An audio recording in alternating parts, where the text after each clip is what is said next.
Hello everybody. How are you? I hope you're well. Welcome. Do you like my little butterfly up the back?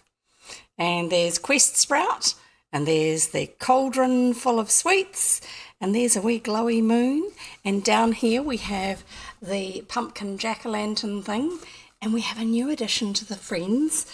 This is Adelaide. She's my first squishmallow. Hopefully she'll be my last. I have a tendency to kind of collect things, but I've looked at what the selection of hi Jonathan, I've looked at what the selection of other squishmallows are that are available, and there's just so many I'm not even going to start collecting them. But she just really sort of said, yes, take me home. And she was super cheap because our little local warehouse department store has them cheaper than any of the other places that I've seen them in New Zealand. There you go. If you really want one this big, then go along to your warehouse and see what they've got. So this is Adelaide, and she's an octopus. So at the moment she's just kind of squished in here just to try and fit her in next to the jack-o'-lantern who's looking at the wall in disgust. We'll turn them around. They can chat together. I'm just going to take some. I'm doing my ASMR rappy thing at the moment. Taking some wrapping off something else. I try to make sure I have a look at what's available in the warehouse in the way of fidgety things. Just a moment. Fidgety things, because ADHD and autism, brilliant together if you get things to keep your fingers occupied with, because then you can concentrate and also give you your hands, your fingers, your whatever else it is that needs it, something to do. So here we have a little wee rainbow bouncy ball, which is likely to just sit around. It's not actually going to be bounced. The bits that look black are actually green. Here it goes. Here's the little bouncy ball, except that it just has this nice little pointy feel to it. LOL, cringes at the sound and horror and cracks up laughing. Absolutely. Anyway, I'll pop that one up there. No, I'll pop this one down here for now. You won't see it half the time anyway because it'll be in the way. I'll be in the way. And yeah, I know my microphone is probably not in the best of places, but we'll see how we go. I'll just take that down ever so slightly. It looks like I'm peeking a bit much, which could be a bit uncomfortable for some of you. I shall take the max down slightly. We'll see how that one goes. I just don't want it to go up into the red because it gets distorted a little bit. Hi, Blue Wave. Great to have you here too. Good to see you again. Sorry, get that one out of the way. I've got a puzzle for you at the moment. Apparently it was the mystery puzzle last week or something. This week, I don't know, over on the jigsaw puzzle site that I use for you guys. So give it a go, see how it turns out. I'm not quite sure what it's going to look like in the end. We've also got a few extra commands in our system. So if you type exclamation mark cat or exclamation mark dog or exclamation mark, hang on, I'm trying to remember what the other one was. There was another one. Just wait, I'll see if I can find out what it was. Nope. Oh, I do know how I can find out what it was. I should know how to do this because I've done it before. Yeah, right. There was a new one and I put it in. So there's cat, there's dog, and there's, it wasn't random.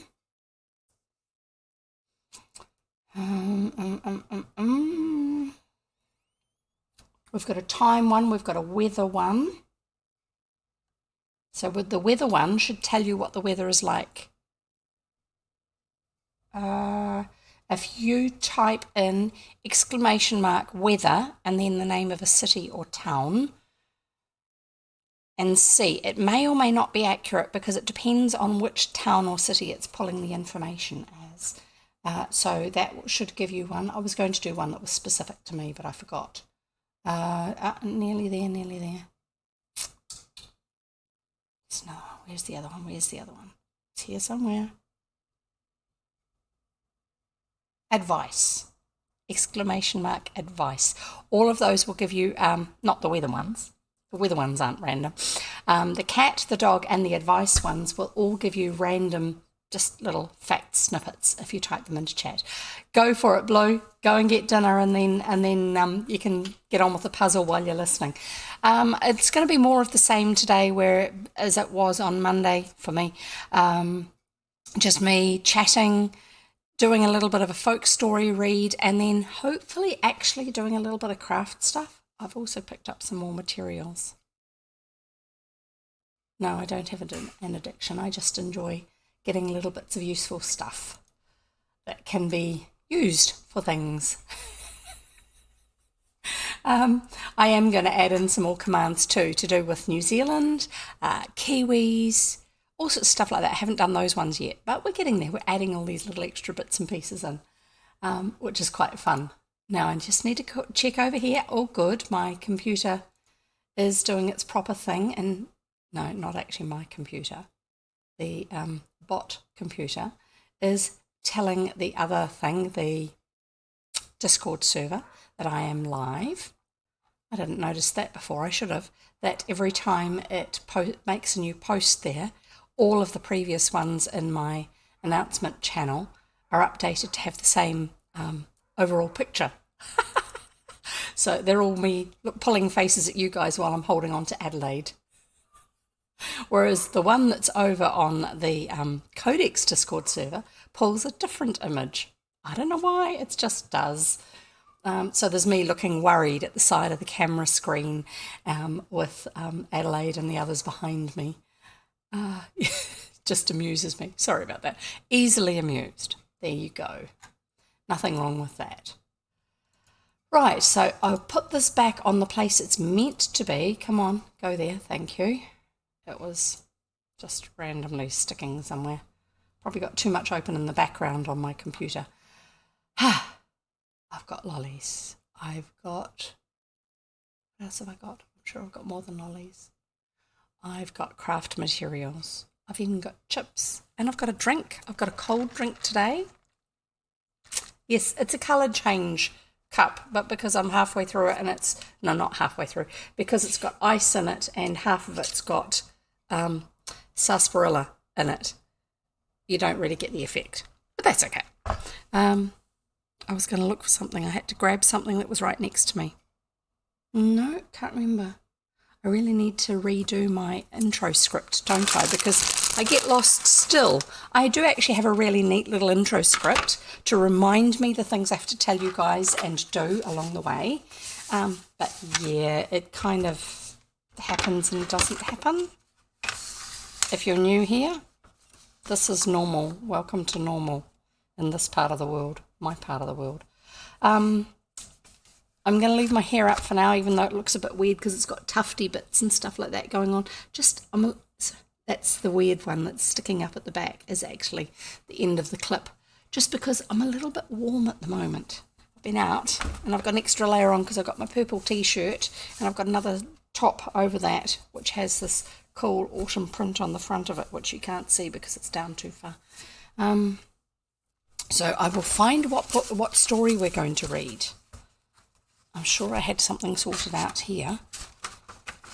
I don't know. Unlock. No, wake up. Do you talk to your technology? Who doesn't? Honestly. Who honestly doesn't talk to their technology? I think most of them do. Why are you asking me to enter my password in settings? I'm not going to settings. Technology, eh? Who'd have it? Right. We've got the chopping board here for when I get my hot melt glue gun out in case I need it. We also have some happy birthday headbands, but not to use as happy birthday headbands. This one, by the way, is green. Yes, I think I need to do something about the colours on my setup. This one is orange and this one is yellow. And my computer seems to think they're almost the same colour. I've got these not for happy birthday, but because they've got a vertical bit that's moulded in, which says happy birthday, which will make a great place for sticking things on and having them sticking up so you can see them. There you go. I did actually think that one through. Jonathan says, me talking to technology. Please don't make me try and remember my password. Absolutely. I totally agree with you. Ditto and repeato over here. Definitely. Oh, by the way, I actually have a printed out document. Well, it's a printed out grid that I have handwritten into it. Various bits of information like that. And then I try to remember to update them if I have things that update. And I've had it for, I don't think it's very long, but it's probably longer than I think. And it's kind of falling apart. It's got pages that are sort of half torn through from being folded and unfolded. So, craft things. I got that. I got this. It's a lovely set of rainbow coloured ribbons. One of them is green, but they're all lovely and curly, and I thought that would make a really cool sort of a rainbow flag type of effect. That would be really cool because there's not a lot around at the moment. Over here anyway. This I need to repair sometime. It's meant to be a nice little neat headband bow. And no, it's not orange like that. It's actually red. Why is the colour so off? I'm going to tweak my colour settings. I don't like that. I want it to look the right colours. So, you bear with me a moment. I'm just going to tweak the colour settings on this and see if I can get it to look more like what I think it looks like, especially the red. I'm thinking that it's going to mean that the green disappears, but that's okay. So you just keep looking at it, counting to yourself or talking to your computer or whatever, and I'll just see if I can get this to go more red. That's more red. I think that's more red. Trying to see if it looks similar to it for me. Part of my problem is the fact that I've got two monitors. They're not the same family. Yeah, white balance. I'm actually playing with hue shift at the moment. I shouldn't be. I should be doing it in white balance. But I set my white balance for the core cameras yesterday, and that should still be correct because it's got the same sort of light levels today. Setting the colour temperature. Hue shift at the moment, that's a lot better. It does mean that the greens disappear. That's okay. We're fine. We can cope with that. It was partly because I had these weird green and yellowy green edges probably from the green screen, but also because I was going sort of a yellowy orange on my skin tones, and I was trying to correct that before I got started.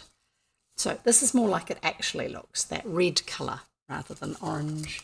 And I'm really disappointed that those wings don't show up the blues on the edges of them, blues and purples. But that, mind you, that's quite fine. Up here, it's got purple, and then blue inside the black framing of the wings. Let's do this. That might help. Yeah, it kind of shows the wings a bit better. And that whole centre section that the tree is showing through, that's because it's rainbow green. It's got a rainbow of colours, and that's green. I just thought it was cool. I was looking at little kids' wings. They had a nice pair of ones with a wire frame on them that were a beautiful rainbow of colours.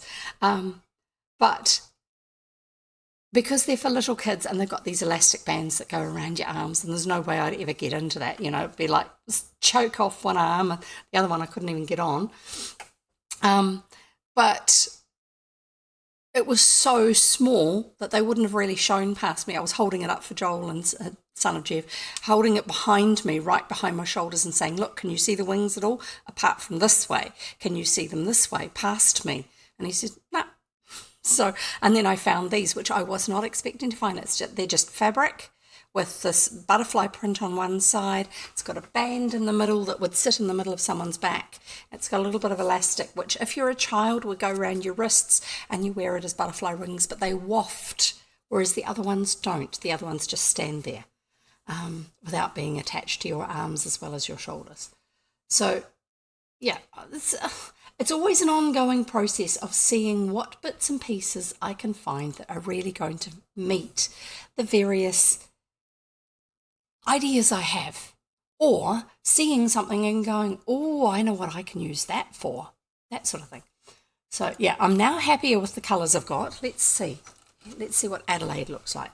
Yes, Adelaide looks more like Adelaide. I like this particular shiny colour here. All of the feet, all of the legs are done out of that metallic shiny stuff, that the same as her tummy. So I'll pop her back up here out of the way. I wish I could have more of my shelves showing. What else? I'm sure there was something else. Oh, yeah. More stuff to do with headbands, more crafty things. Yes, I'll do my intro in a minute. So I've got some foam flowers to stick on to go with the fence, which I haven't yet figured out how to get it to curve. I think I know how, but I'm going to have to work on that one in my own time, not in front of the camera. I've also got some letters in case we want to write things. I am not taking these out of the packet at this stage. And to go with, because these foam flowers were the first ones I found, so I just thought, yeah, they'll kind of work for something. And then I thought to do a really nice one with those gorgeous butterflies on the wires, the springy wires for the flock of butterflies, or what did Goriki call them last time? He had a nice name for what a group of butterflies would be. Is I've got these ones here, which are crafting ones, like for making nice cards and stuff. And I wanted nice soft colours, but they wouldn't show well.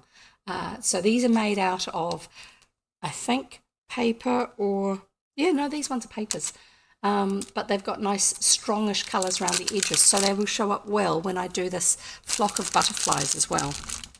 And I still can't think, I don't think it was flock that he called it. Hi Arinel, great to have you here. Good to see you. I'm just chucking crafty bits and pieces in my little cubby hole behind me. I quite like this idea of having these cupboards behind me now that I've got things to put on top of them. So just I'm going to give you guys my intro. Now there might be some new people here who haven't heard it before, so I will go through it properly. Hang on, I am going to take this hair clip out. It's now starting to bother me. And yes, that does mean doing the whole hair shampoo ad thing. Not intentional as being what they do in the ads. It's just like you trying to get the hair so it's settling down and not being weird. Yeah, strange bits poking up. Okay, right, that's out of the way. Hair. You've got some, I hope. You haven't lost it all. Some people do. Some people lose all their hair, which must be really frustrating. Mariposa is a butterfly in Spanish. Oh, cool. I didn't realise that that's what it meant. I've heard the name or the place name Mariposa, but I've never actually heard that was where the word comes from, is from Spanish for butterfly. Really cool. Were you here on Monday, Arinel, when I was talking about my other craft materials? So my idea is that I'm going to make some more headbands to use for redemptions, for channel point redemptions, page redemptions. And I've got some materials to use as base starting points for them, like headbands and things like this, and I'm going to add bits and pieces into them. The ones I've currently got for my points redemptions are all ones I bought as they are, but I will add extras. And yep, papillon is French for butterfly, says Jonathan. That one I did know because of that book about the guy who is a French prisoner on an island, and I think the book is called Papillon. So yeah, I can't remember how far through you were here, but I was waving around all these craft materials and I didn't actually end up making anything. Oh, now it's all sticking up. I've got funny little wispy bits. Oh well, I'm going to ignore that. So I'm going to give you my intro. Hi, if you're new here, welcome. Sorry, thinking my mind has gone blank. There was a phrase I was going to use and I cannot think of it. No, not that one. Let's try this one. No, not there. I don't know where it is. Anyway, so kia ora, welcome, hi. There was a more elaborate Māori phrase I was going to use, and I can't remember what it was. My mind has gone completely blank. Anyway, so hello, how are you? Welcome. I'm Jev. I read old children's books, such as these ones here. Yes, I just kicked the table. Such as these ones here. These are old ones that have been in the family for ages. So this one's 100 years old. This one's 125 years old or more. And they're the sort of books that I had when I was growing up, because they were the ones that my parents and grandparents had and passed on. And Jonathan, this is just back to the butterflies. Jonathan's giving me an extra bit of detail. If you need to tell the difference, most butterflies have blobs on the end of their antennae and most moths have feather antennae. Yes. Now, if you want to know what moths look like as a general thing, have a look at Squibble's Rosy Maple Moths illustrations. So there are a few shout outs I would like to give, okay? So just sit through it and then I'll carry on with the rest of the stuff for brand new people. And also you people who haven't been here before, you probably don't know these ones I'm talking about, so I'll give you their info. So first of all, we've got Squibble. So there's Squibble's link. Now, she is an artist. She lives in the middle part of New Zealand, down in our capital city.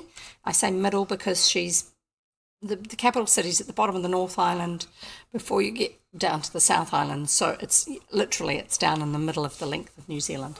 And she's an artist. She does awesome painting. She does watercolour. She does oil painting. She does oil painting super fine, almost as like it's watercolour for the detailing. The way some people do watercolour, where it's very, very thin layers. And she's got a whole series of different things she's illustrating. One is a passion project of her own, which is to redo illustrations in her own style from her own imagination from the Wizard of Oz book. And they're really lovely. So she does those on Thursdays New Zealand. I'm not quite sure what time that would be, but I'm pretty sure she's got a schedule up on her page. So go and give her a follow. I don't do the Twitch shout out mechanism. I do it just putting something in chat, so you can click on a link rather than do it all just popping up on the page. That way you can actually go and see what somebody's like, what they do.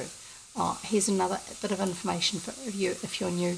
I have ADHD and I'm on the spectrum, autism spectrum, and I'm always itchy, but if I get a particularly bad itch, I have to itch it because otherwise I can't think clearly enough to speak straight. It's just one of those things. And it's taken me many years to figure that one out. So if I'm itching my ear, I'm not being rude. It's just I'm trying to get rid of the worst part of the itch so I can actually think to keep talking to you. Anyway, so that's Squibble. We've also got Jonathan. So Jonathan reads old documents. Among other things that he does, he reads old documents, and they are specifically Tudor documents, such as court records, letters between different important people and people who aren't necessarily so important, just documents that he's been able to accrue, because his passion project is making a historic game, a game that's based in real history with actual events, referencing actual events that happened and conversations that happened and attitudes that were real at the time. And so he reads these online, as well as doing other things. He talks to people, he does a bit of a podcasty chat thing, plays games, all that sort of stuff. So that's shout out number 2. Shout out number 3 is, yes, I got Arinel's one all sorted. That's here too. So Arinel is one of our Codex readers. Now you can see the logo over here if you're looking on Twitch. Over here it says Codex with my screen name underneath it, jevvv. Arinel is another one of the Codex readers, and the Codex readers are a group of people who read books that are out of copyright or we have specific permission to read them. So that will be one way of knowing a book is out of copyright is if you get it from Project Gutenberg. Actually, I should give you that link for that. No, not GP. Project Gutenberg. Project Gutenberg is a resource for books that have their copyright has expired. And so the Codex group of readers are people who read books specifically that are no longer within copyright, or we have been given express permission to read them by the publisher or the author, or we ourselves are the authors, and so therefore we give ourselves permission to read them. So we're not violating anyone's ownership of them or making money off something which should be going to somebody else. And so one of the things that Arinelle does aside from reading, and she reads like Choose Your Own Adventure, romantic adventures, and all sorts of other things like this, and graphic novel type things where she has the permission for reading these sort of stuff. She's also a librarian in her other life, her non-online life. So you can ask her all sorts of questions. If you go across to, I'm going to give you the Codex link, because that gives you the Codex Twitch team, which is the other readers who are officially part of the Codex team, and also the Discord server. Arinelle is part of the Discord server, and while you're over there, or while you're in my chat, you can ask her for the link to her own Discord server, because she's got one as well, which is quite busy. The Codex Discord server has intros from the various readers and previous readers, because not everybody's life stays the same, so that you can keep on doing stuff. We've had people who used to read as part of the team who are now no longer reading officially as part of the team, just because life has gone on. They've got too much going on at the moment, so it's not something that they're able to maintain. And so rather than taking up the space as in the team, they will step aside and let others take their place. But also, one of the cool things that happens with Codex is we have a book club, and the idea with book club is that once a month, it's happened a couple of times since I've been part of Codex. I've only actually participated once so far. Once a month, usually, we will pick a book that we each read. If it's a book like the latest one that we had is actually still within copyright, we read it in our own time, not online, but then we discuss it together as a stream. But there's a whole bunch of us discussing it, and some who aren't on camera will actually be in the chat box typing in comments as well. And there will also be, often there'll be people who aren't specifically readers from Codex who are part of it. You don't have to be a Codex reader to be part of it, part of the book club. And so we get these really cool discussions going about, this is what the author was saying in this particular part of it, and I didn't quite get that, and somebody else might explain it, or this is the bit that really had me puzzled, and then as I was reading through it suddenly started to make sense. And so mentally I went back and I read through that again, and it was like, oh my goodness, I had no idea. And then, as Arinelle says, one of the other things that happens is people actually read excerpts. So if it's a non-copyrighted book, one that the copyright's expired, then people will actually read a sizable chunk of it. For review purposes, copyright law says you can actually read small bits. We had a couple of small sections read, I think, in the last time we had book club. It was really cool. I hadn't actually finished the book, and I wasn't even able to read it as a book. I had to listen as an audiobook just because of the state my brain is in when it comes to that style of writing. It's sci-fi, which I love, but at the moment I've got so much other stuff happening in normal life that I can't quite cope with that level of thinking to keep track of it, whereas listening to an audiobook while I'm keeping my hands busy cooking or something like that, I could handle. And so I'd got about halfway through the book, just over halfway through the book. The whole story was well set up by then. I could see kind of where it was going. Some things with some stories is you know what's going to happen at the end, but you still go along for the ride because of how you want to see how it's going to work out, how the characters develop and all this sort of stuff. So there's a lot of that sort of stuff. We were talking about who our favourite character was and why at the particular point of the book that whoever it was who was talking had got to. So for me, I said, at this point in the story, this is my favourite character because this and this has happened, and I can see the potential for these other things to happen. So it's a really cool way to discover books that you otherwise wouldn't. And on the Codex server, we will actually talk about when we're going to have the next reading and discussion time as part of book club. Technically, there's also a movie club, but I don't know anything about that. I've never been part of that, and I think that's one of those we would like to one day, and we may have done it before, but it hasn't happened since I've been around anyway. So that's all part of it. Additionally, within it, you'll find little mini bios of different ones who are Discord group members, like part of Codex Discord.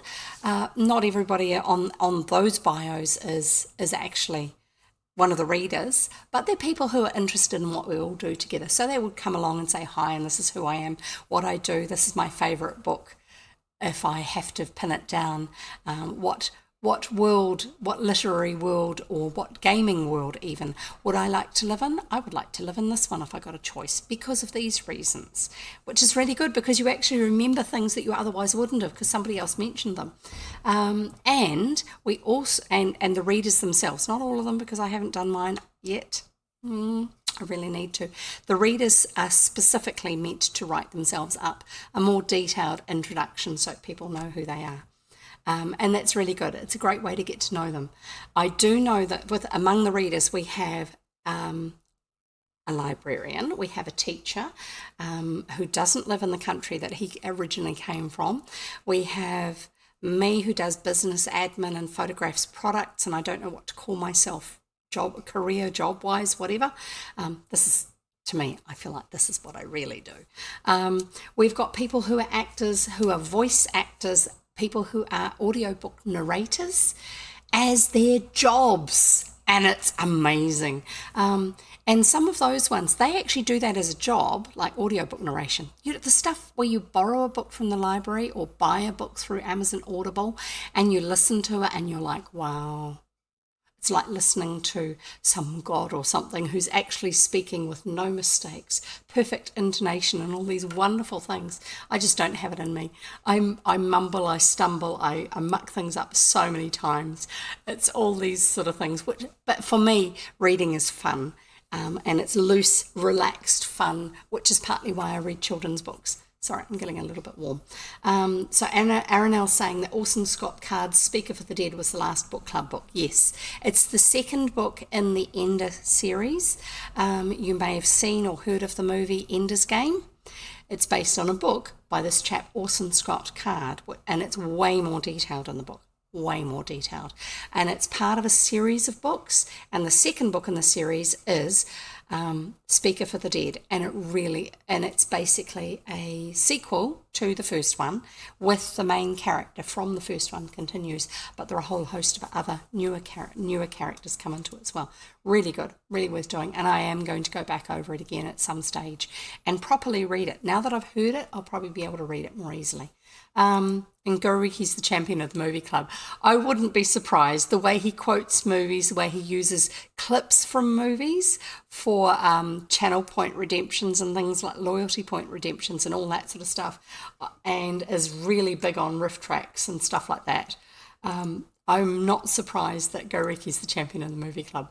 An extra that's in the Codex Discord server is the security channel. Now, if you have anything to do with running a Twitch channel, such as either broadcasting it yourself where you're the person whose channel it is, or you moderate for somebody at any level, it is really, really, really worth joining the Codex Discord server, even if it's just for that, even if you don't want anything to do with getting to know the readers or doing book club or anything, because he will tell you, there's a whole section which is called security. It's the security channel. If you read through that and take your time reading it, don't try and do everything at once, but you'll start to understand how bots function, what their purpose is, why they're not good to allow them in your channel, and things like that.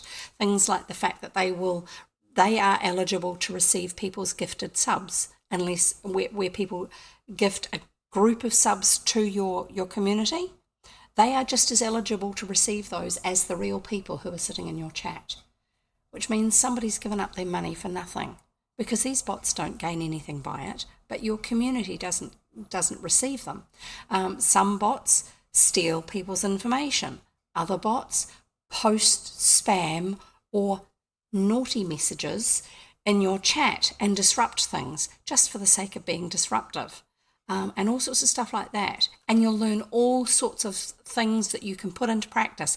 And initially it seems like it's a lot to do, because if you first of all look at what's going on in your channel, in your chat, how many bots are sitting there, it might seem like there's so many of them, they're going to be there forever, and you don't know what you're going to do about it, and you don't even want to start.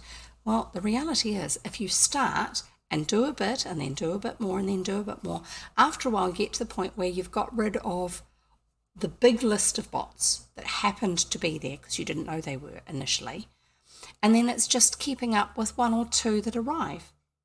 Simple. And it becomes an easier and easier thing to do.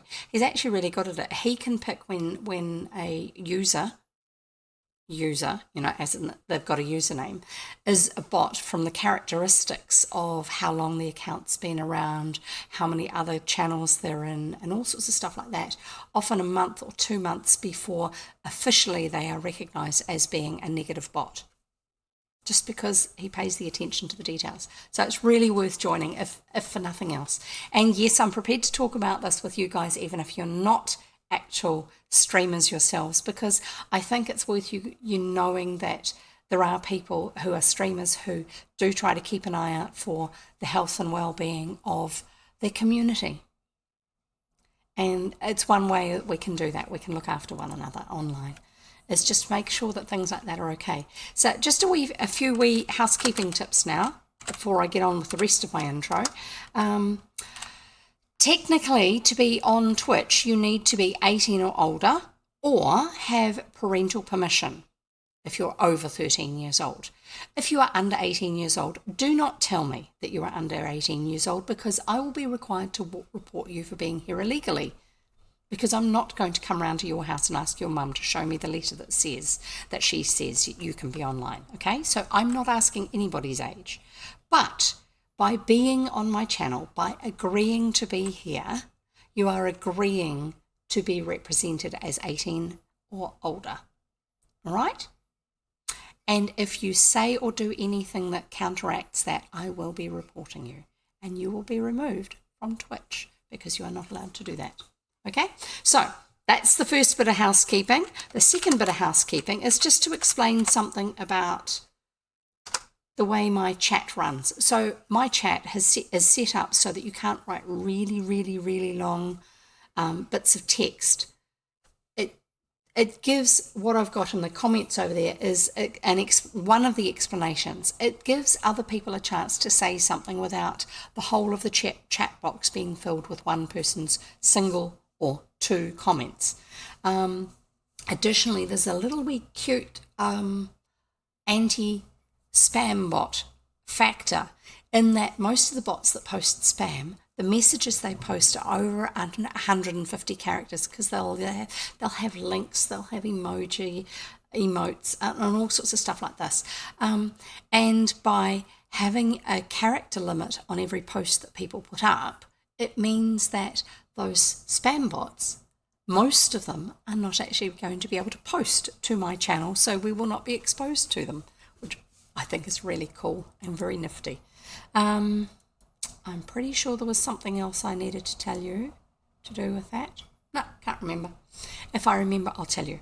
Okay, so now we're back to the more fun part of the intro, apart from the fact that, hi, I'm Jev, which I seem to say all the time.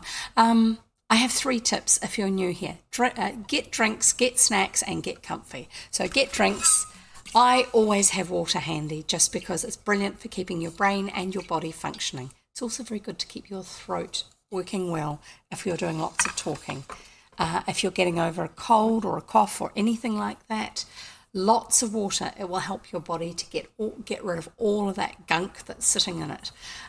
So to keep it going. I've also, my bonus drink of the day today is an iced sarsaparilla, however you want to say it.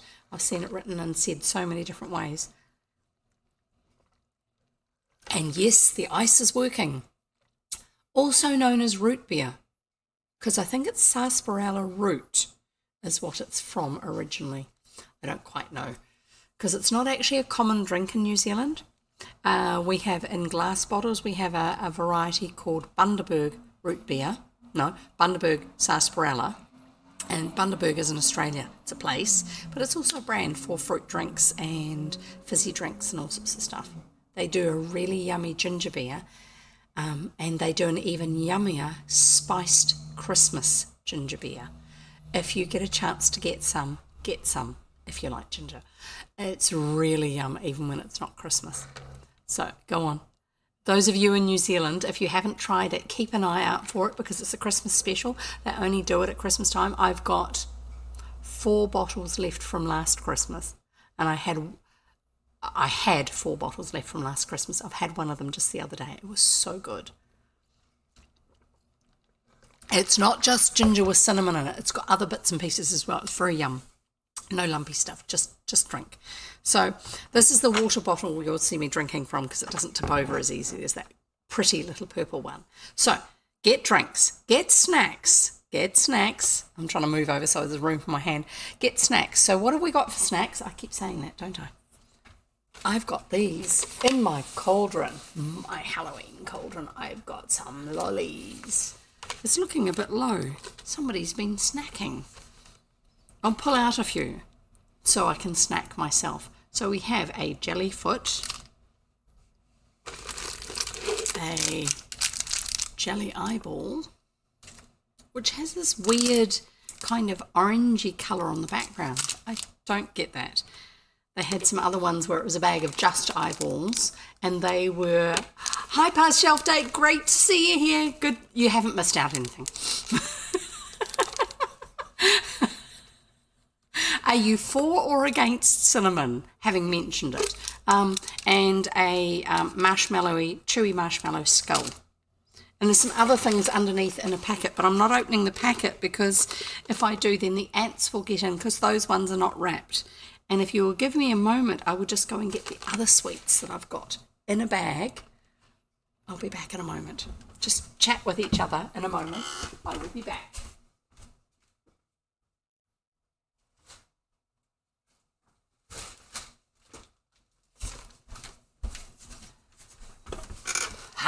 More sweets. I knew I had more. I keep calling them sweets because we lived in England for 4 years. I went over there and I called them lollies the whole time I was over there. Get back home from England and I start calling them sweets all the time. I don't know. I don't get it. I really don't. So, past shelf date saying, years ago I was given 3 bottles of Blue Moon cinema horchata that she didn't want. It was like cinnamon toast in a bottle. I drank them very slowly over a couple of weeks. If you like cinnamon toast, that would have been wonderful. I haven't been able to find it since it was only sold in a variety 12-pack. Oh, isn't that frustrating when that happens? You find something really yummy and then it's like, no, can't get that anymore. No, you're not allowed that. That's so mean when retailers do that. Well, manufacturers do that. Oh, there they are. Put some skulls in. We're doing the not gentle ASMR again, the unwrapping ASMR that somebody was saying that they were getting goosebumps from last time. We'll put some skulls and put a few more feet and hearts and eyeballs in. No, I'm not going to get anyone knocking on my door. I'll put a heart here so I can snack on it. Another foot. And then you said another feet. Yeah, but my being a little kid over in Canada for 6 months meant that I got to enjoy and appreciate sarsaparilla. Or root beer is the other name for it. Yeah. So what have I got here? These are like Chupa Chups, but they're not. They're from, probably from somewhere that speaks Spanish, by the look of it. I don't know, I can't tell. I'm looking over my glasses to read it. There's strawberry ones, Napolitano, which would be that it's chocolate and strawberry and vanilla, that creamy one. I had one of them last night, not that flavour last night, but they were like soft in the middle, and then there's some other wrapped sweets. I'll just drop them in there. I'm not going to put them all in. This is what I was doing when Lemon was talking to me last night my time,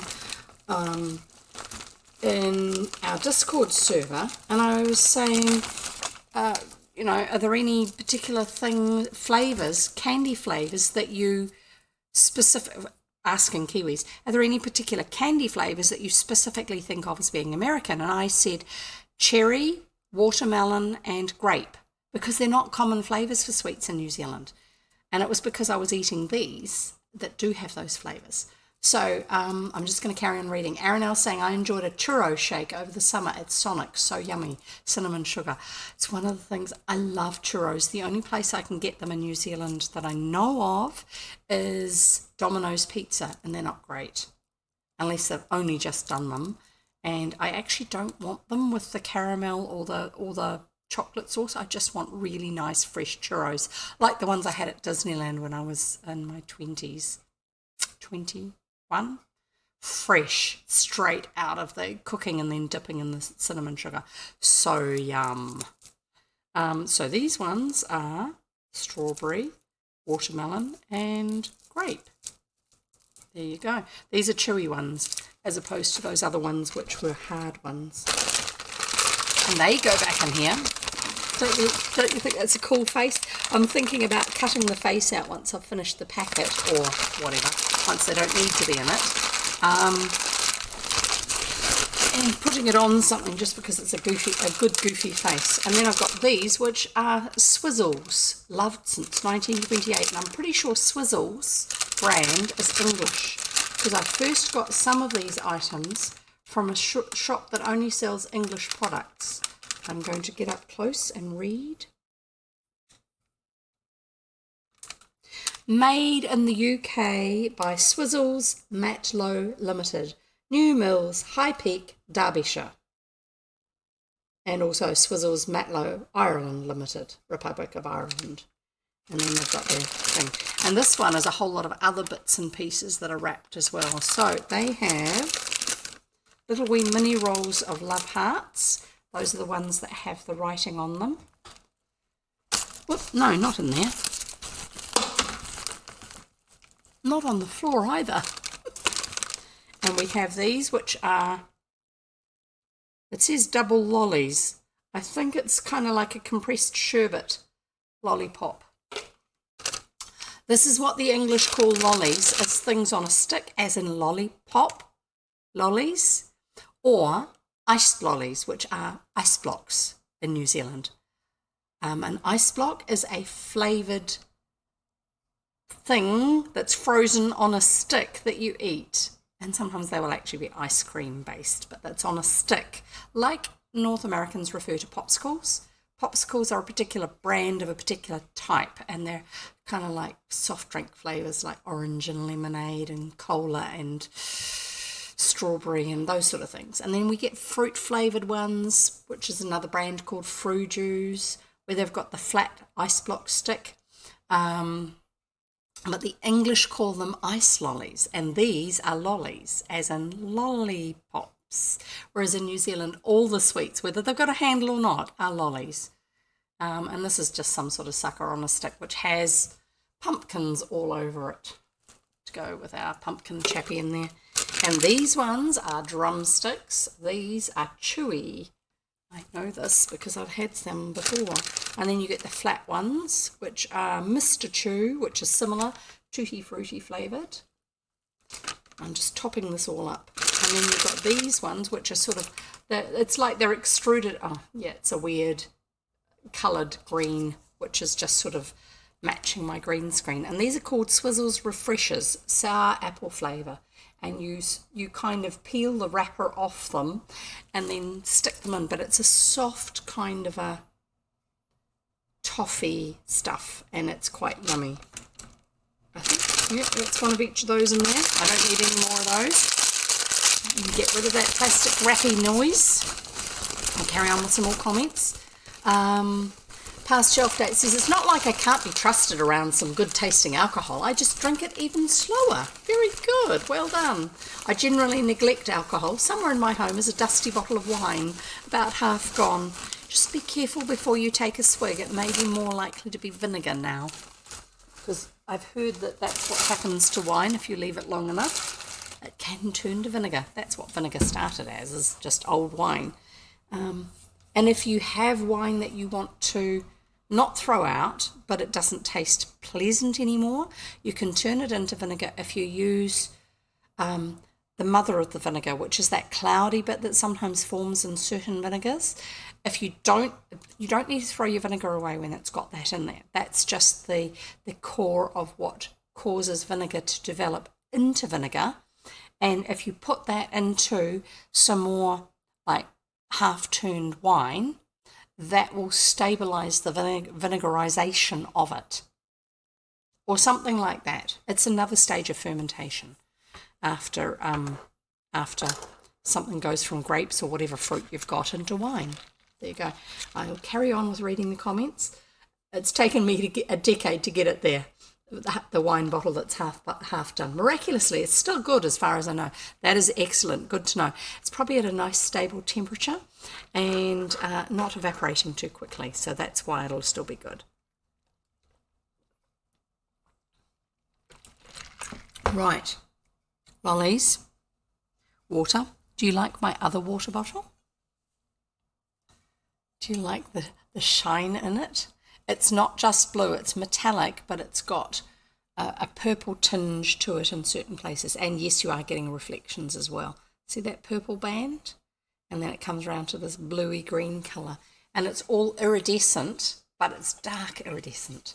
And I found it in my drawer the other day, my kitchen drawer. So I thought, oh, this is a nice one to pull out for having around when I'm doing the Halloween stream. Just bright colours, change of colours. Yeah, I think it's pretty.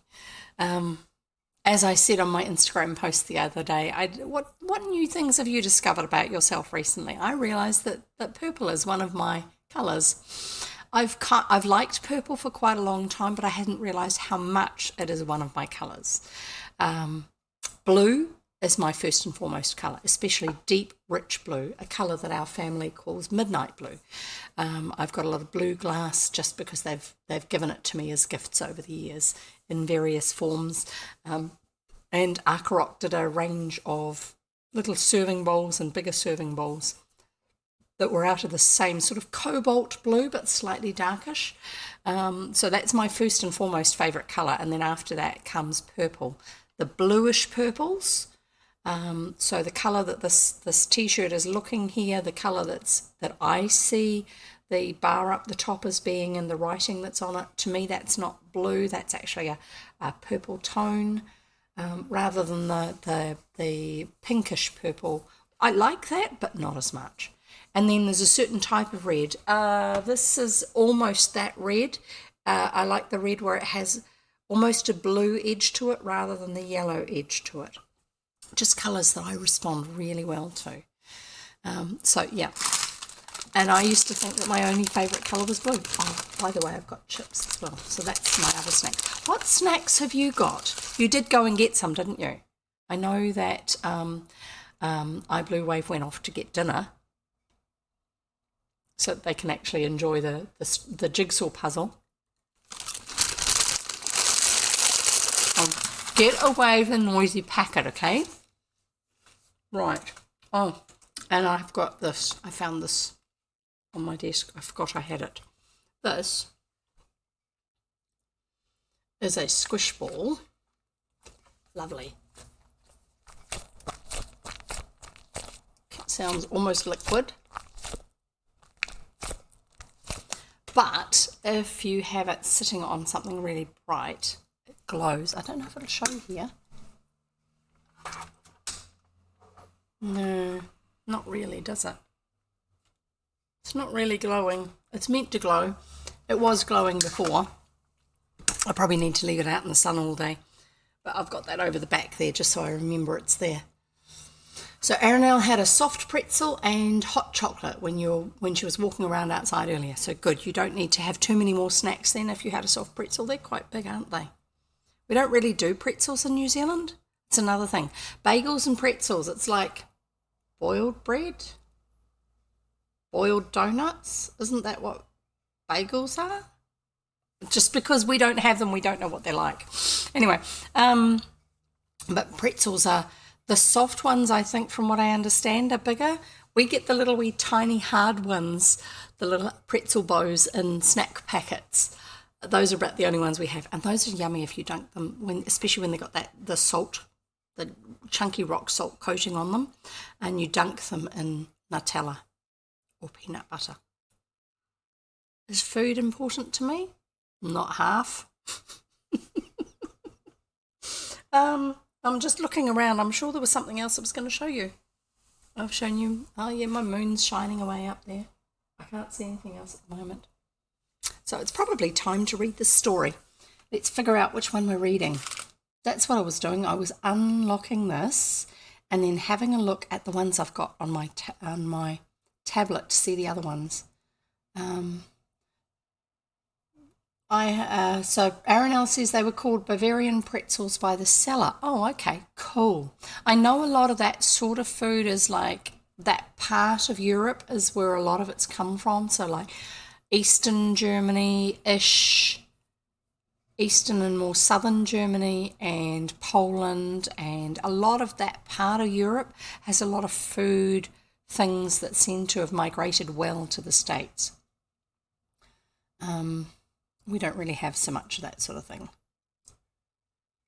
Now, I'm just looking at this other book. It's another one.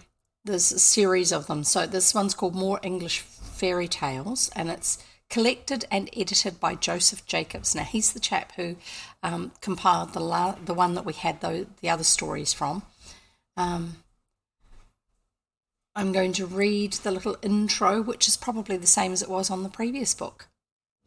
And past shelf date says, the little hard ones are so free of oil they are one of the only snacks Jerry will allow us while playing his tabletop games. Yeah, so you don't get any oils on any of what you're playing with to mark it or damage it or spoil the value of it or anything like that. But yeah, completely free of oil. Yeah, they can be a bit dry. That's why they're yummy when you dip them into things like peanut butter or Nutella, or a cheap version of Nutella. Sorry, just the drips from the condensation on the outside of my tumbler. So, I'll read the little poem that he opens his book with.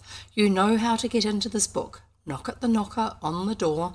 Pull the bell at the side. Then if you are very quiet, you will hear a teeny tiny voice say through the grating, take down the key. This you will find at the back. You cannot mistake it, for it has JJ in the wards. Put the key in the keyhole, which it fits exactly. Unlock the door and walk in. To my son, Sydney. There you go.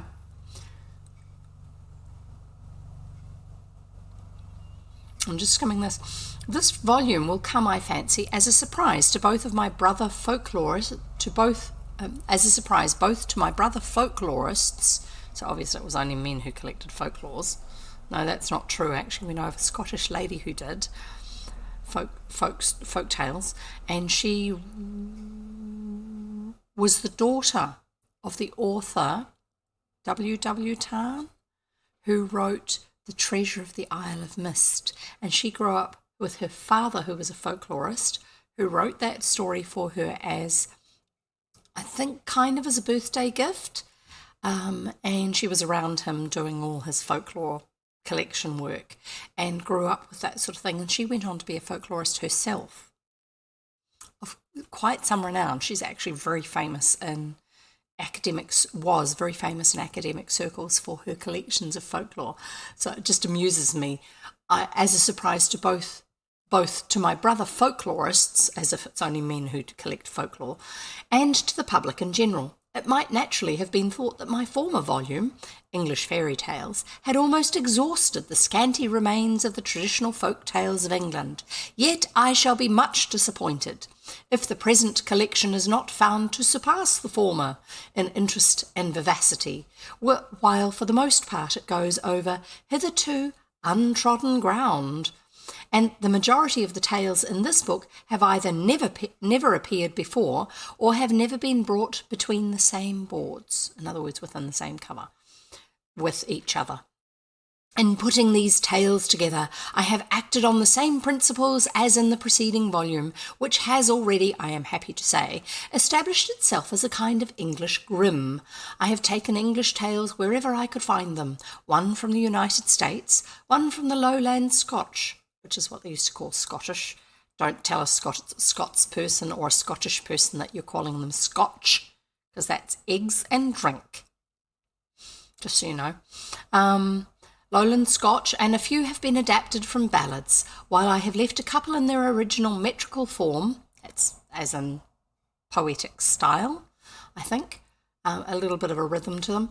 I have rewritten most of them, and in doing so have adopted the traditional English style of folk-telling, with its wells and Lorca-mercy and archaic touches, which are known nowadays as vulgarisms. There you go, vulgarisms. Complete with vulgarisms. From former experience, I find that each of these principles has met with some dissent from critics who have written from the high and lofty standpoint of folklore, or from the lowlier vantage of mere literature. I take this occasion to soften their ire, or perhaps give them further cause for reviling.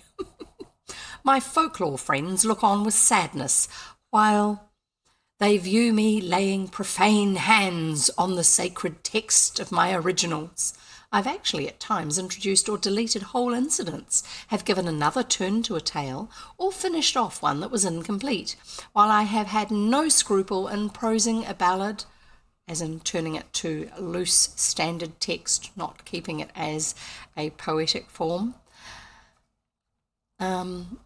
Prosing a ballad or softening down overabundant dialect. This rank sacrilege in the eyes of the rigid orthodox in matters folklorical. My defence might be that I had cause at heart as sacred as our science of folklore, the filling of our children's imaginations with bright trains of images, but even on the lofty heights of folklore science, I am not entirely defenceless. Do my friendly critics believe that even Campbell's materials had not been modified by the various narrators before they reached the great J.F., obviously J.F. Campbell? Why may I not have the same privilege as any other storyteller, especially when I know the ways of telling as she is told in English, at least as well as a Devonshire or Lancashire peasant? And, conclusive argument, wilt thou, O orthodox brother folklorist, still continue to use Grimm and Asbjornsen? Well, they did the same as I. They took what was spoken tales and tales that had been transcribed from someone talking to someone else, and then rephrased them so that they could be understood by their target that they were writing for, the target market, the people that they were writing for. They simplified, they modernized if appropriate. It's just that to us it's really old, so it doesn't seem like they've done that. And so that's what he's saying. So I'm not going to carry on with the intro because it goes on and on and on and on. But I am going to have a look to see. Oh, come on. This one doesn't give me the... Once again, it doesn't give me the page numbers. I was hoping it would. Let's see if I can find out what the page numbers are by going back to the table of contents. Ah, now it is. Now it's giving me the page numbers. Yay. I think it's in a different section. There's two sets of table of contents, and it's quite confusing. So I'm looking for one that's not super long, so we can have a couple of them. Okay, that first bit is all the front matter. We don't need that. And I shall keep looking until I find something that I think is going to be not too long, but maybe interesting. Let's start with 3 feathers. I have no idea what they're going to be like. And this is part of the fun of today, of the reading for this week, is that they are just random folk tales. And no, I haven't been able to find any, I might be able to next time, any New Zealand ones. I'll see what I can find for next time, which will be Friday, New Zealand time. And maybe actually do something next Monday as well. We'll see how we go. So, 3 feathers. Once upon a time, there was a girl who was married to a husband that she never saw. And the way was that he was only home at night and would never have any light in the house. Now, some of these may actually sound a little familiar because a lot of tales are common between different places. Like there are certain Greek tales that I remember reading in a kid's edition of fairy tales. There was a series of books, and it had Greek ones, it had Roman ones, it had I don't know what else, from all sorts of different periods of history, especially the more classical eras. And like it had one book that was just Aesop's fables, but then it had other ones that were from the same culture that Aesop was from, but they were just collected up from that particular culture, and so that was the title for that particular book. And it was a series that was done like this, and it was a great way to actually expand education for those who wouldn't be studying the classics, such as me, because by the time I got to school, Latin was not a commonly taught subject and things like that, because it's not something that most people are going to use. It's handy for understanding the root of some words, to be able to find other words in common with them.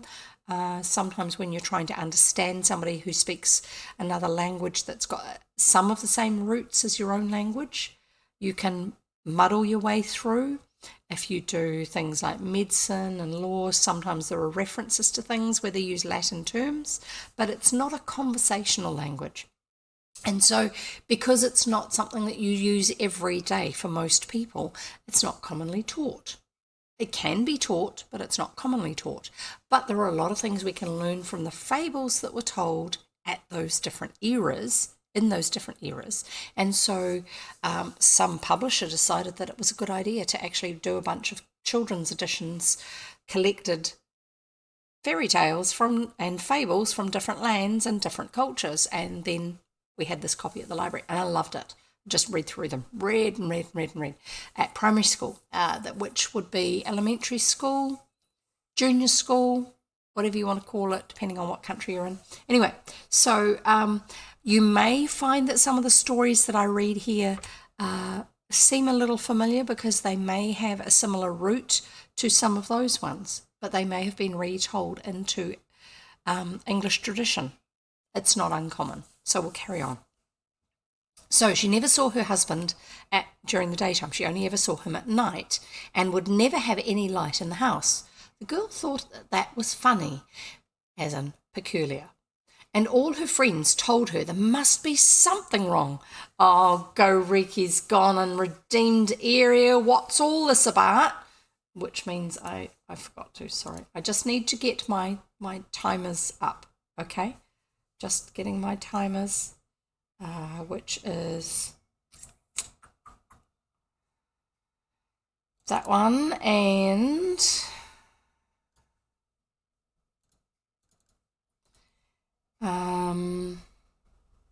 where is it? I know it's here. There it is. That one. I need that one as well. Right. Let's turn on the picker. That's the one. And Jigsaw can go behind the timers. Right. And get the interact going for that. No, not that one. The interact going for that. Make it big so it fills the square. Start it, and we'll see what ears or headband I'm going to be wearing today. 6 minutes anyway. Glitter cat! There you go. And remove that one from the today's selection. And find it. Oh yeah, these are some new things I got for making headbands with. These are glow stick ones. I thought they'd be quite cute when they're actually glowing. I haven't got them on the list, this is for some other time. But once they've finished glowing, I can use them as a basis for making some other headbands. Sorry, moving boxes. I've rearranged my office again, kind of. Here we are, here's the right box. The headbands box. No, I'm not going to be sorting through them. And we're looking for Glitter Cat, which is, not that one. This is Sparkle Cat. No, that's Pom Pom. No, Top Knot. This is Sparkle Cat. So the next one that I'm looking for is Glitter Cat, which is right down the bottom of the box. Glitter Cat, there you go. These ones. Oh yeah, try and get it so you can see the purpley sparkly bits. I will probably one day get better lighting, or more general lighting, rather than directional stuff, so that we can do that better. Put those there. And headband on. And timer. Where's my timer? Egg timer on. There it is. And start. Here we go.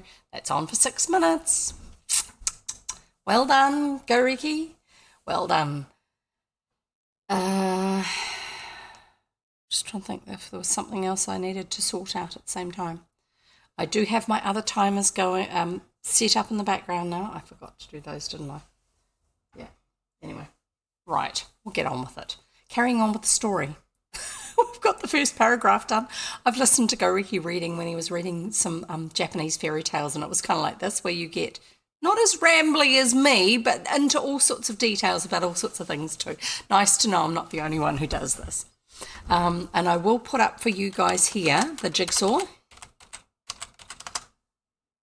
That's the link for the current jigsaw puzzle, which is right there. Right, carrying on. Here we go. The girl thought that was funny, and all her friends told her there must be something wrong with her husband, some great deformity that made him want to not be seen. Very strange. I've heard this story before. This is familiar. I think it's in one of the retellings of one of the Arthurian tales. Well, one night when he came home, she suddenly lit a candle and saw him. He was handsome enough to make all the women of the world fall in love with him, but scarcely had she seen him when he began to change into a bird. And then he said, "Now you have seen me, you shall see me no more, unless you are willing to serve 7 years and a day for me, so that I may become a man once more." Then he told her to take 3 feathers from under his side, and whatever she wished through them would come to pass. Then he left her at a great house to be laundry maid for 7 years and a day. That detail I didn't have in the previous version. So yeah, there's kind of a, you didn't accept what I said, you didn't trust me, there's kind of a little bit of a punishment. Yeah, we're doing the whole ASMR wrapping thing. It's not gentle ASMR around here, it's rattly ASMR. You can have your snacks too. That was the heart one.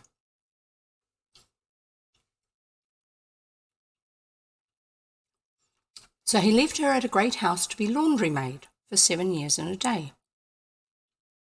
And the girl used to take the feathers and say, by virtue of my 3 feathers, may the copper be lit, and the clothes washed and mangled and folded, and put away to the missus' satisfaction.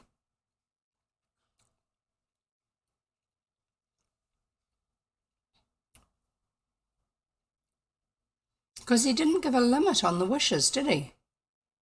He said, take 3 feathers from under his side, and whatever she wished through them would come to pass.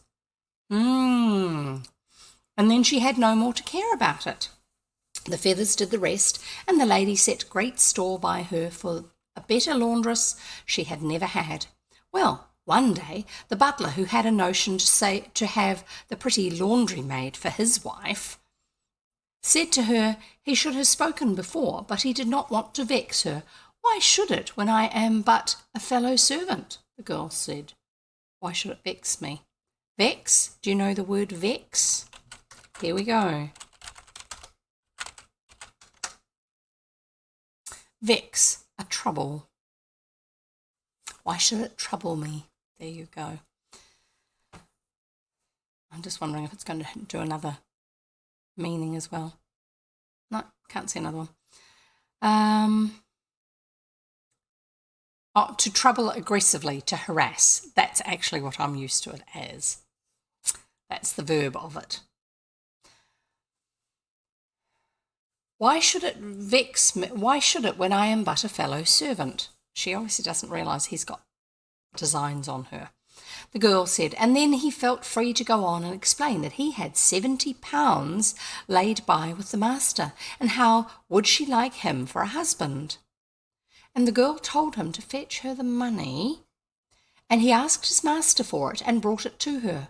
But as they were going upstairs, she cried, "Oh, John, I must go back. Sure, I've left my shutters undone, and they'll be slashing and banging all night." The butler said, "Never you trouble, I'll put them right." And he ran back, while she took her feathers and said, "By virtue of my 3 feathers may the shutters slash and bang till morning, and John not be able to fasten them, nor yet to get his fingers free from them."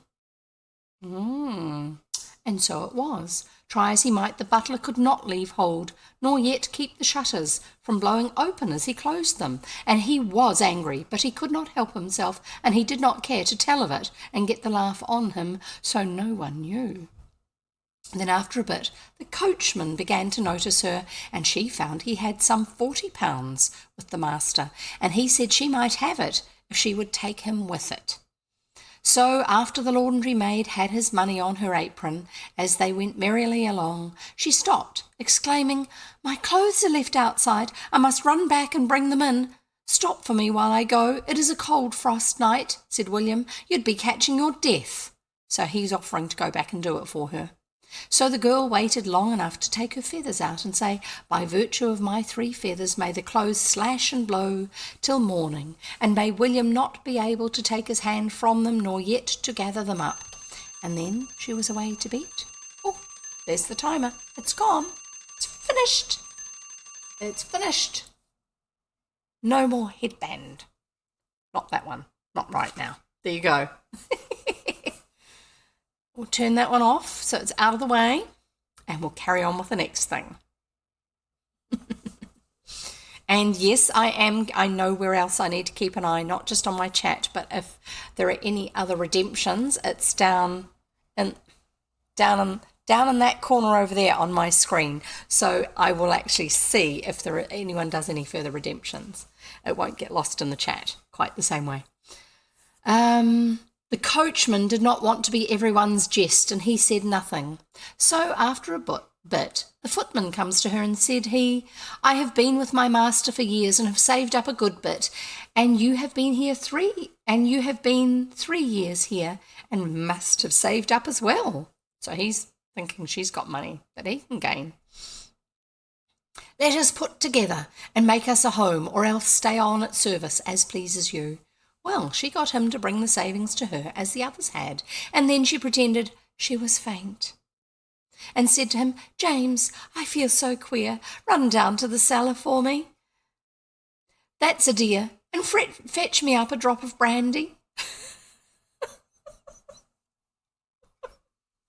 Oh my goodness. Oh, she's a little bit of a worry, this one. Oh, goodness me. I'm just moving this out of my way. Right, carrying on. Fetch me a drop of brandy. Now, no sooner had he started than she said, "By virtue of my 3 feathers, may there be slashing and spilling, and James not be able to pour the brandy straight, nor yet to take his hand from it until morning." And so it was. Try as he might, James could not get his glass filled, and there was slashing and spilling, and right on it all down came the master to know what it meant. So James told him, and he could not make it out, but he could not get the drop of brandy the laundry maid had asked for, and his hand would shake and spill everything, and yet come away he could not. This got him in for a regular scrape, and the master, when he got back to his wife, said, "What has come over the men? They were all right until that laundry maid of yours came. Something is up now. They have all drawn out their pay, and yet they don't leave. And what can it be anyway?" But his wife said she would not hear of the laundry maid being blamed, for she was the best servant she had, and worth all the rest put together. So it went on until one day, as the girl stood in the hall door, the coachman happened to say to the footman, "Do you know how that girl served me, James?" And then William told about the clothes. The butler put in, "That was nothing to what she served me," and he told of the shutters, clapping all night. Just then the master came through the hall, and the girl said, "By virtue of my 3 feathers may there be slashing and striving between master and men, and may all get splashed in the pond." Ooh, this is different. It was only the changing of the husband that was the familiar story for me. And so it was. The men fell to disputing which had suffered the most by her, and when the master came up, all would be heard at once, and none listened to him, and it came to blows all round. And the first they knew they had shoved one another into the pond.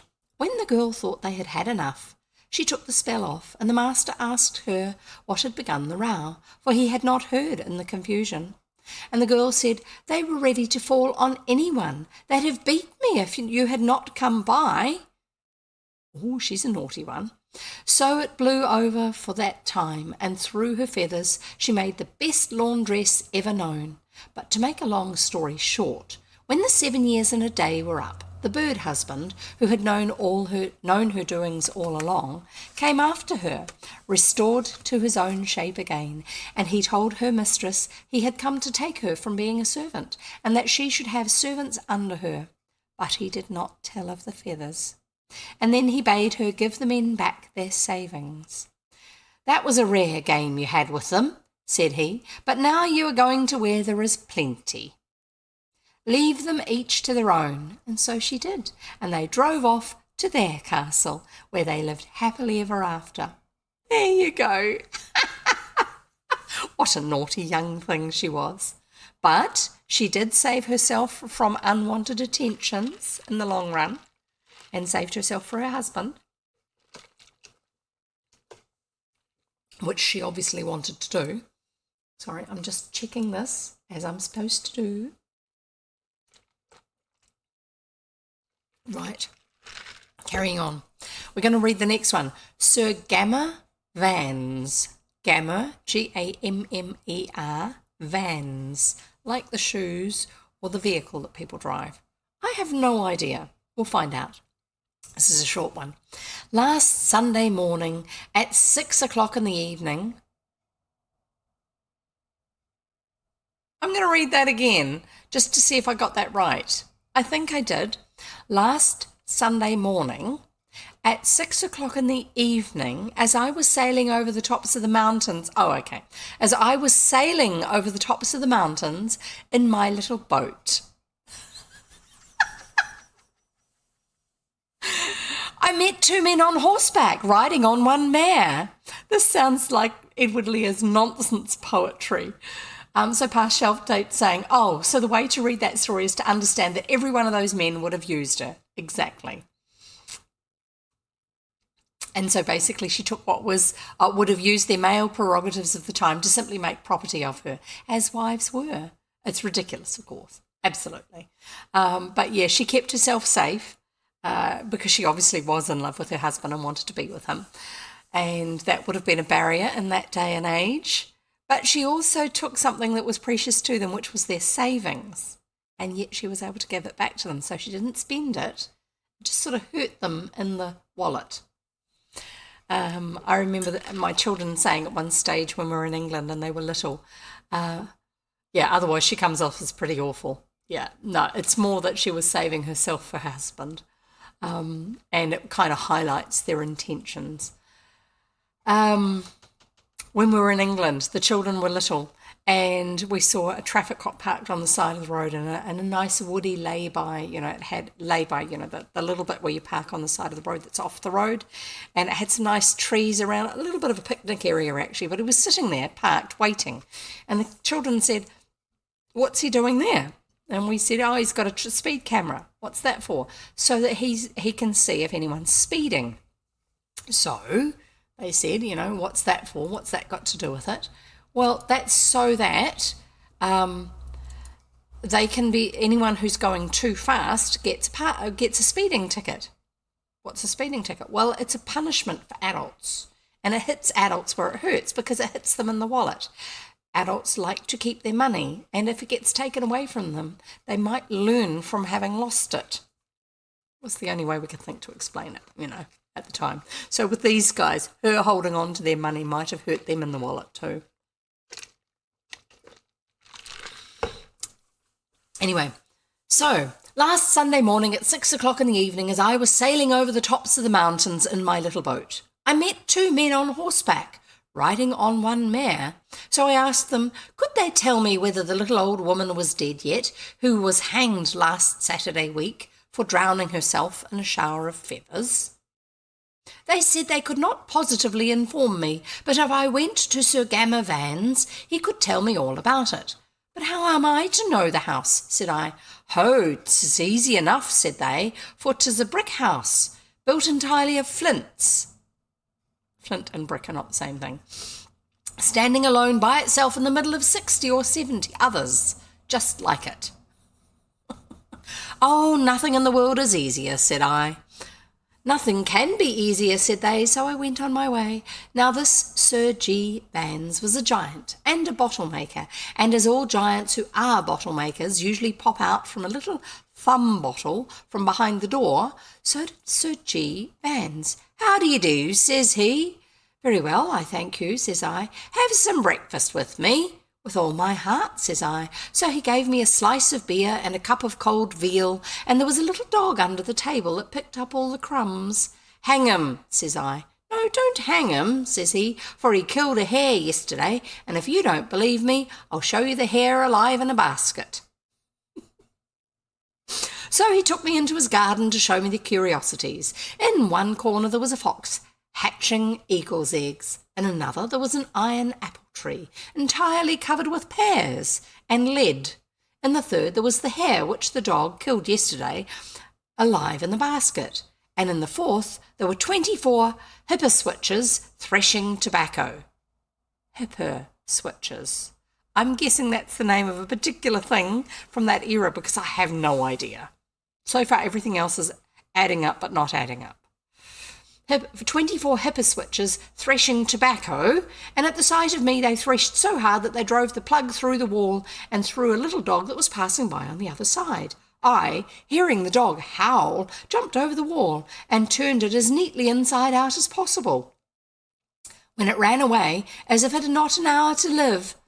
Then he took me into the park to show me his deer, and I remembered that I had a warrant in my pocket to shoot venison for His Majesty's dinner. Yes, because to shoot venison, you needed to have a warrant, a letter, a certificate of permission from whoever the current royal was to say you were permitted to do so.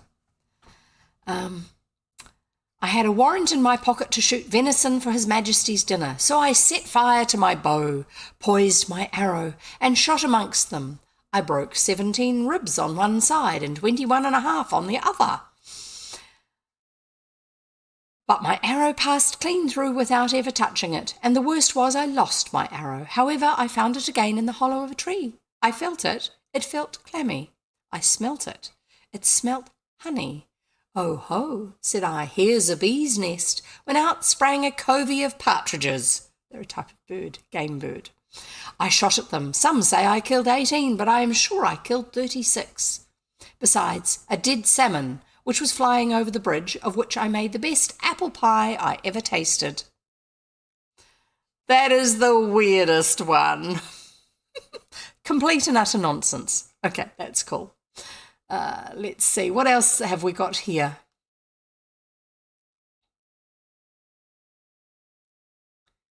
Okay, let's give this a go.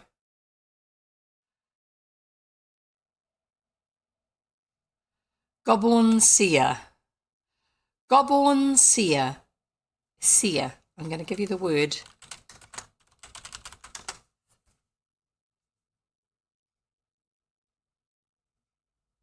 No, it's not going to get... Oh, I have to type the word first.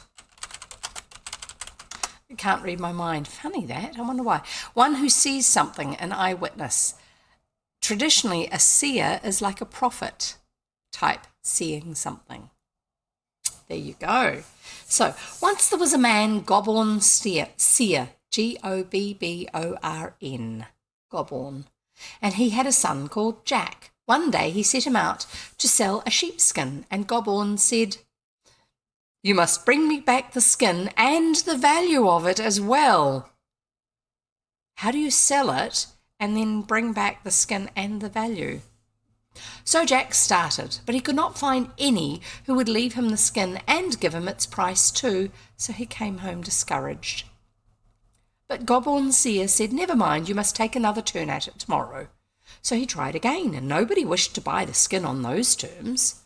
When he came home, his father said, "You must go and try your luck tomorrow." And the third day it seemed as if it would be the same thing. Oh, all over again, and he had half a mind not to go back at all. His father would be so vexed. As he came to a bridge, like the creek road one yonder, he leaned on the parapet, thinking of his trouble, and that perhaps it would be foolish to run away from home, but he could not tell which to do, when he saw a girl washing her clothes on the bank below. She looked up and said, "If it may be no offence asking, what is it that you feel so badly about?" "My father has given me this skin, and I am to fetch it back, and the price of it beside." "Is that all? Give it here, and it's easily done." So the girl washed the skin in the stream, took the wool from it, and paid him the value of it, and gave him the skin to carry back. She's a smart one. His father was well pleased, and said to Jack, "That was a witty woman. She would make you a good wife. Do you think you could tell her again?" As in, recognise her again. Jack thought he could, so his father told him to go by and by to the bridge and see if she was there, and if so, bid her to come take tea with them. And sure enough, Jack spied her and told her how his old father had a wish to meet her, and would she be pleased to drink tea with them. The girl thanked him kindly and said she would come the next day. She was too busy at the moment. "All the better," said Jack. "I'll have time to make ready." So when she came, Gobborn Seer could see she was a witty woman, and he asked her if she would marry his Jack, and she said yes, and they were married. Not long after, Jack's father told him he must come with him and build the finest castle that ever was seen, for a king who wished to outdo all others by his wonderful castle. There's a challenge.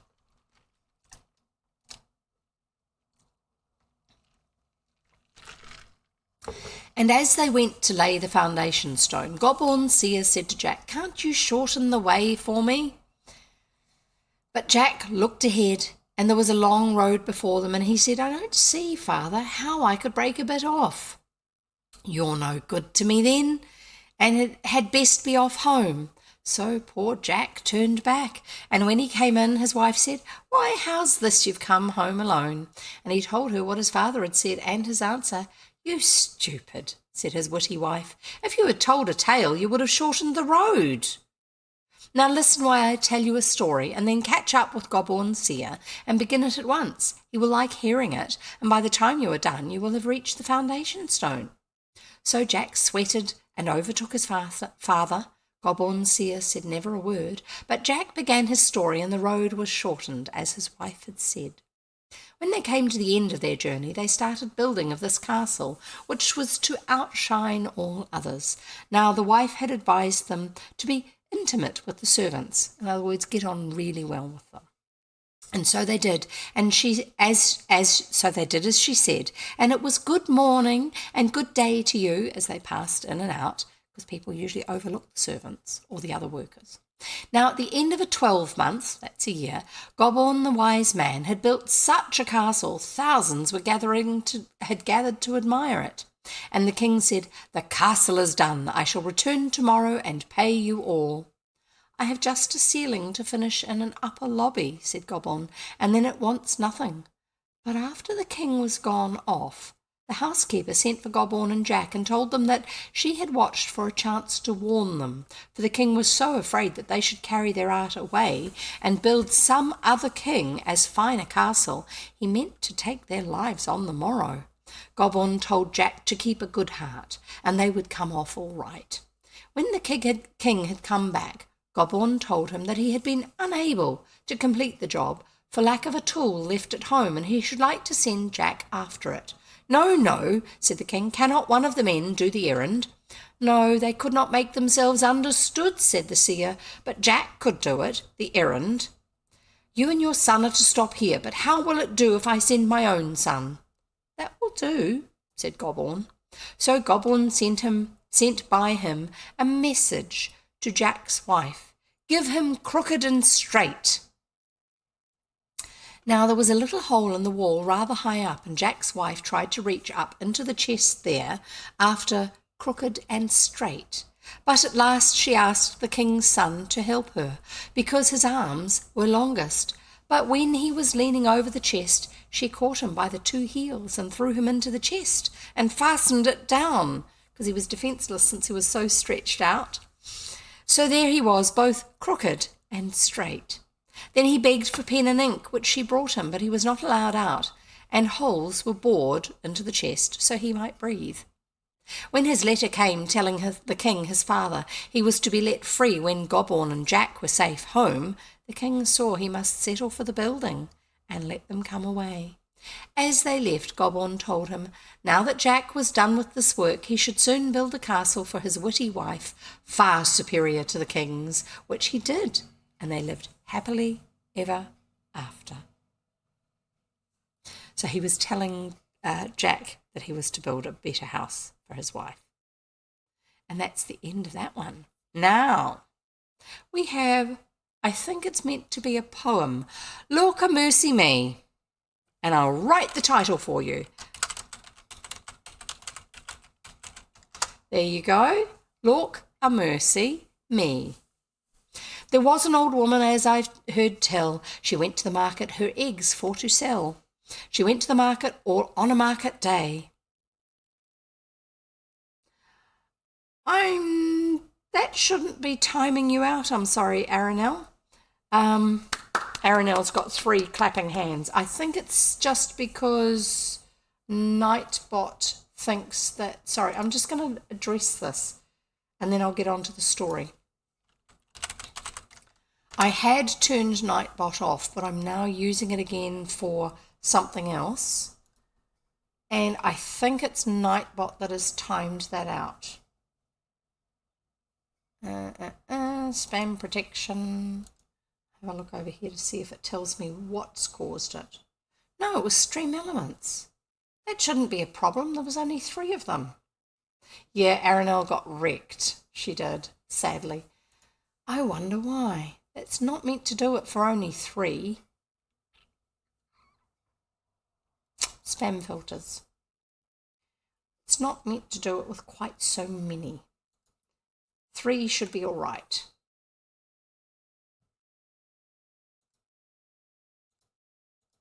Advanced settings. It says maximum amount of 15. You didn't use 15.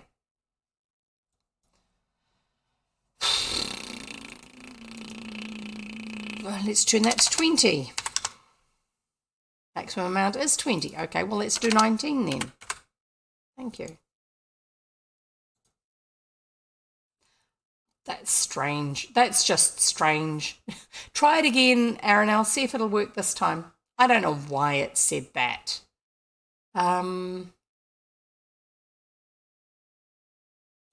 It shouldn't have. It was Stream Elements, and Stream Elements are not meant to do it for that few. I mean, it's meant to be for super long strings. That wasn't super long, I don't think. It did it again. I wonder if it's because the clapping is made up of several pieces. Try it with 2. Oh, no, you've got to wait for 30 seconds. I don't know. I'm guessing it's because the animation is made up of a number of pieces and it counts every piece. Sorry. Anyway, I'm going to carry on with this Lorca Mercy Me. She went to the market her eggs for to sell. She went to the market all on a market day and she fell asleep on the king's highway. There came by a peddler whose name was Stout. He cut her petticoats round about. He cut her petticoats up to the knees, which made the old woman shiver and freeze. When this old woman first did wake, she began to shiver and she began to shake. She began to wonder and she began to cry, Lorca mercy me, this is none of I. Okay, hydrate. I will hydrate. Here you go. Thank you. But if it be I, as I do hope it be, I've a little dog at home and he'll know me. So she's not sure if it's herself because her petticoats are maybe not that short usually. Yeah, it could be that, it could be because they're emotes from somewhere else. One worked, that's good. So it can't be that they're from somewhere else. I think it's just how many pieces. Oh, you stupid thing, Stream Elements. That's ridiculous. That's just being ridiculous. Untime out. I've untimed out, but I'm not quite sure when that's going to let you back. I don't know. It's just, one is safe, yeah. I think it's because they're made up of several pieces, like several images layered together. That's all I can think of. Fire truck decorated for Halloween in Thailand. Now, this was a puzzle, this puzzle here that we've done here. It was a puzzle that was as the mystery puzzle of the week kind of thing. And the way it worked is it only shows a little picture of part of it, and it was the little one next to the big one and the sign, and that was the only part of the puzzle they showed you when you were choosing it. Sorry about that, Aranel. So yeah, some of them it works and some of them it doesn't, and I think part of it's to do with how they're made and part of it's where they're from, the combination, maybe what's causing it. I really don't know. It's so strange, but I will get you another puzzle.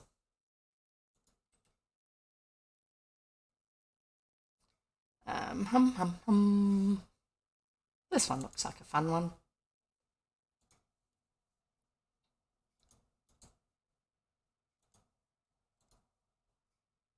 Yeah, I'll just set this up and then I'll carry on with this poem. So she doesn't think it's her because this is very strange for me to have petticoats up this short. So it can't be me. But if I go home, my little dog will tell me if it's me because he can smell when it's me. He knows me by smell.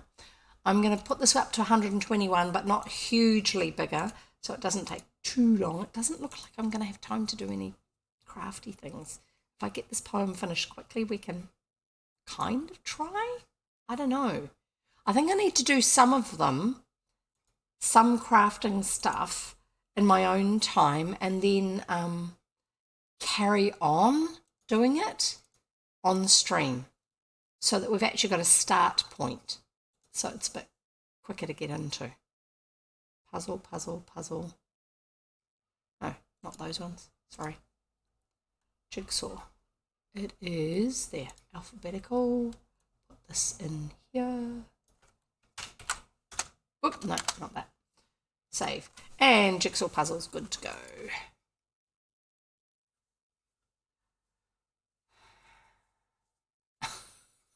So Aranel's telling you to get wrecked. Oh, blue babe.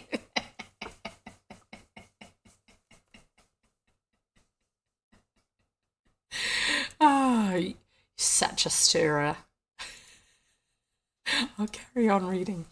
She began to wonder and she began to cry. Look a mercy me, this is none of I, but if it be I, as I do hope it be, I've a little dog at home and he'll know me.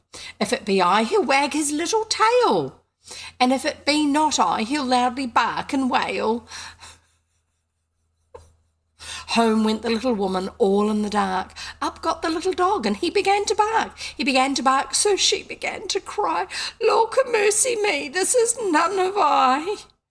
Oh dear. He was probably a bit startled because of the time of day that she was coming home.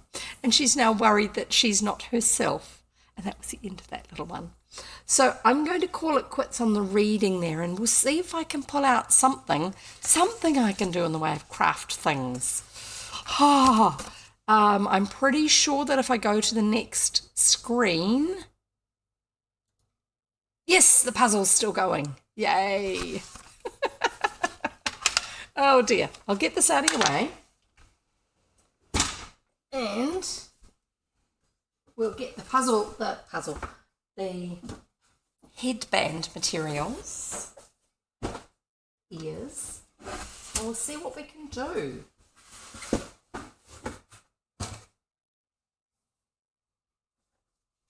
So I was wondering about these two sets here. I need to do a little bit more investigating with those butterflies to be able to actually put them together. I don't want to bust them when I first do them. So let's see, probably this colour. So this one here, which is showing. And I was wondering about, oh, that's not going to work. Bother. These are made out of loops, and these loops are going to get caught on the letters. I won't do that one then.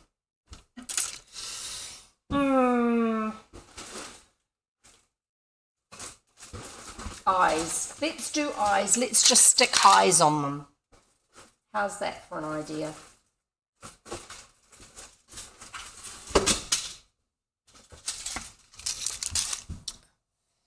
I have here a cutting mat.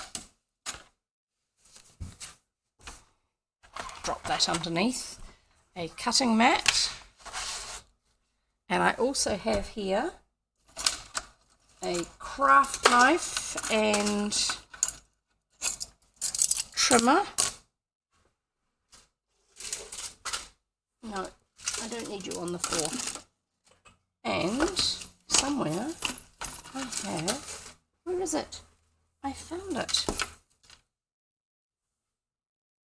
Double-sided tape. Where's the double-sided tape gone? Can anyone tell me where the double-sided tape's gone? Spooky eyeball craft, yeah. I was thinking of just doing a whole row of them along the front of one of these. Get those out of the way so I don't get them tangled. I've had them tangled before. So over the top of the happy birthday thing, and maybe put some of those with them, and we'll stick a bunch of these. So instead of the double-sided tape, which I can't find, which I did get out earlier on, I have no idea where it went. How about we use a glue gun?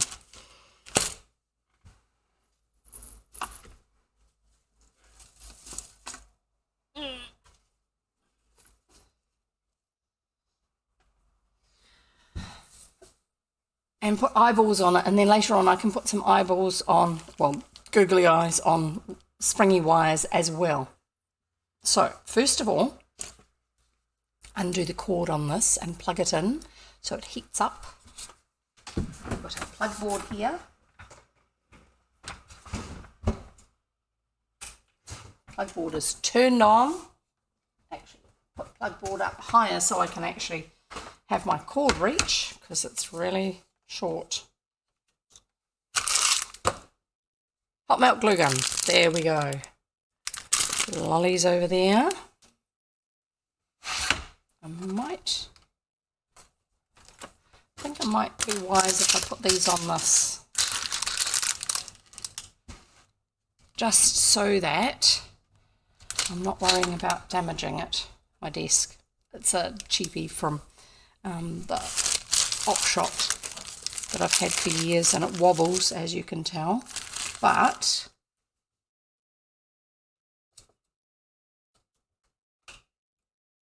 yeah, that is going to work, I think, once it gets hot enough. Pushy through bit is pushing. There's some warmth near it. I'm not putting my finger on top. I've tried that before. Don't do that. Do not put finger on hot melt glue gun nozzle. No. Ideal. Yeah, very good. Very clever. So, this one's got a range of sizes.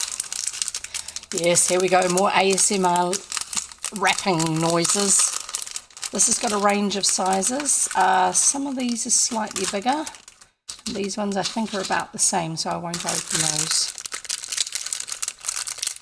Put that one over there so I don't forget it. Oh, this is my crystal barometer, which, because of the warmth at the moment, and I think high air pressure we've got at the moment, I don't actually have a lot of crystals in it. I will hold it up in front of the other camera. See? Actually, yeah, there's not a lot going on at the moment in here. It's just the little gritty crystals in the bottom. But next time you're here, if there are lots of crystals, big ones, I will show them to you. I can't tip it on its side and show you in this camera down here, but I can switch back over to my normal reading camera and we'll be able to see that there. So that's just how it'll work. Let's see if that's hot enough yet. If it's hot enough, then we can... Yes, I did actually put that on my hand. But not for long enough, and it wasn't hot enough because it's not a super hot one. Let's get something to catch the drips, because it's dripping on the wooden chopping board.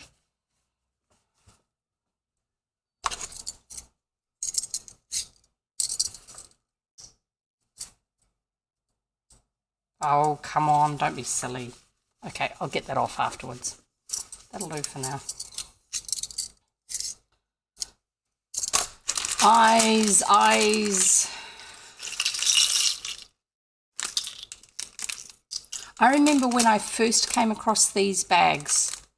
I don't know if it doesn't seem significant for most people, but I was given a little tiny sewing kit about this big, about 1.5 inches square, so that's about 35 millimeters, I think.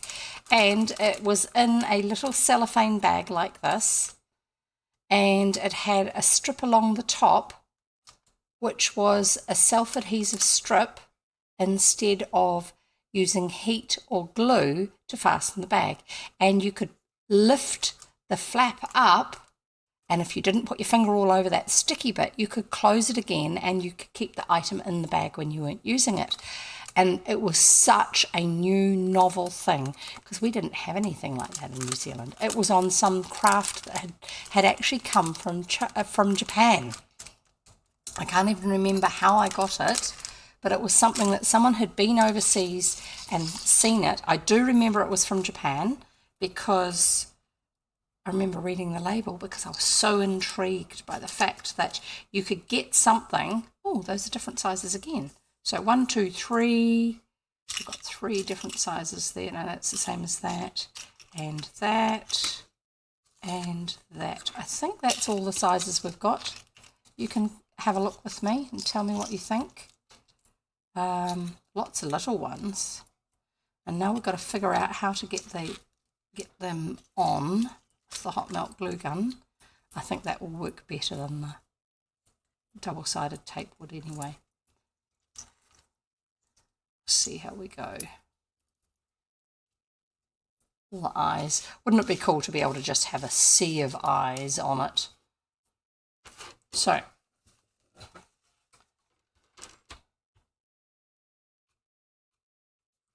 let's put one on. Let's put an eye on. That one's on. I need to put some more glue in. Woohoo! More glue coming out because I pushed it.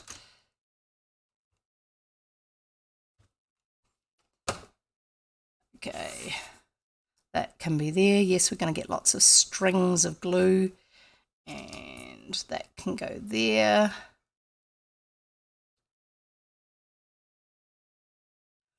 And need something more here. Come on. And something more there and there.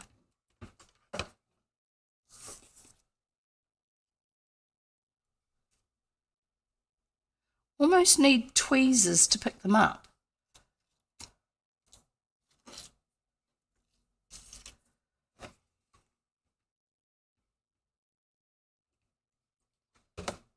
How are we doing? What do you reckon? Yep, that size.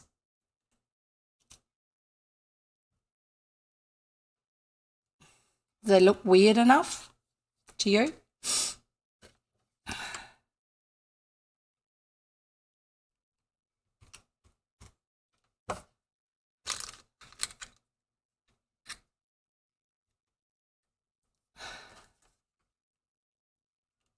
Fill the spaces in. I probably don't need to worry about the mat, because I'm pretty sure it's reasonably well suited to glues and other things, being because it is a cutting mat. Cutting mats generally are meant to be fairly robust, from what I remember. I don't do traditional crafty things that super crafty people do with crafty tools like cutting mats and stuff.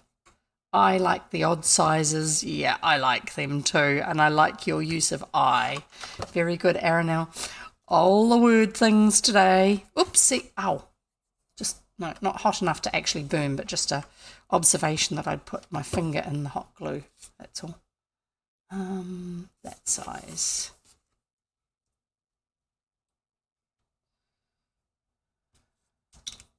I'm trying to get it so some of them poke up a little bit higher.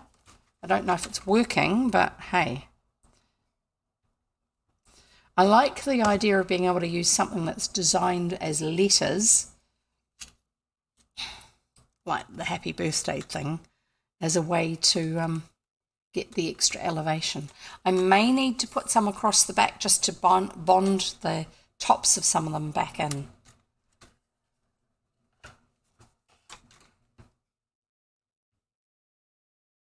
So they don't fall off from the top with the leverage. Go away, don't do that. Stop it. It's like spider webs. Make your own spider web.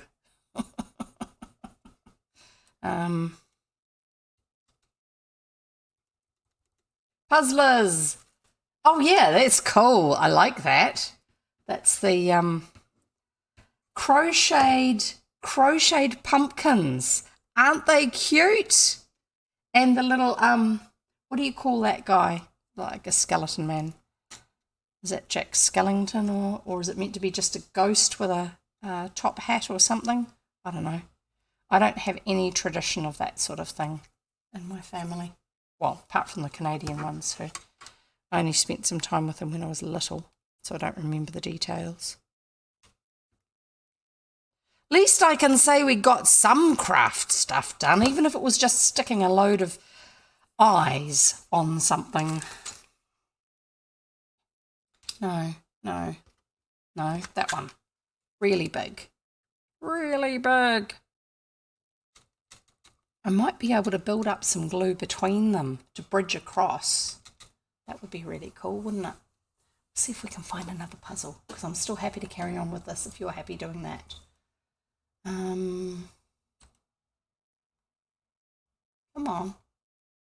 Oh, don't say I accidentally went and shut the thing.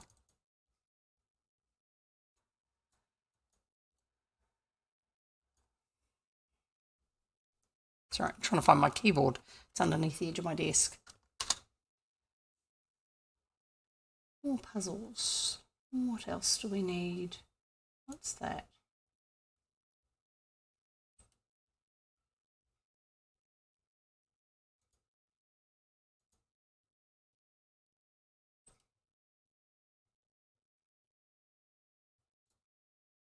Yeah, that'll do. Copy. Puzzle. There it is. Looking down the list of different things I've got set up here. Oh, select. Paste. Okay. And we have here 110 base color, share link. Pardon me. That was a burp. Copy link.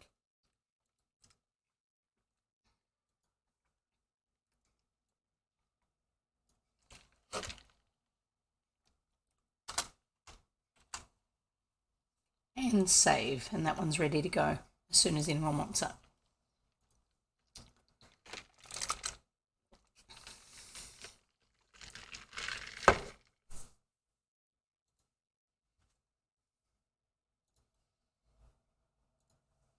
Right, carrying on. Here we go. So there you go. You got another puzzle ready for you. Well done. And I'll carry on with these eyes. Now I'm going to see if I can peel off these little bits there and take this off, because I put enough glue that it kind of went through. This is the back. There's glue everywhere. And there's stringy bits hanging down. Hopefully I can get those off.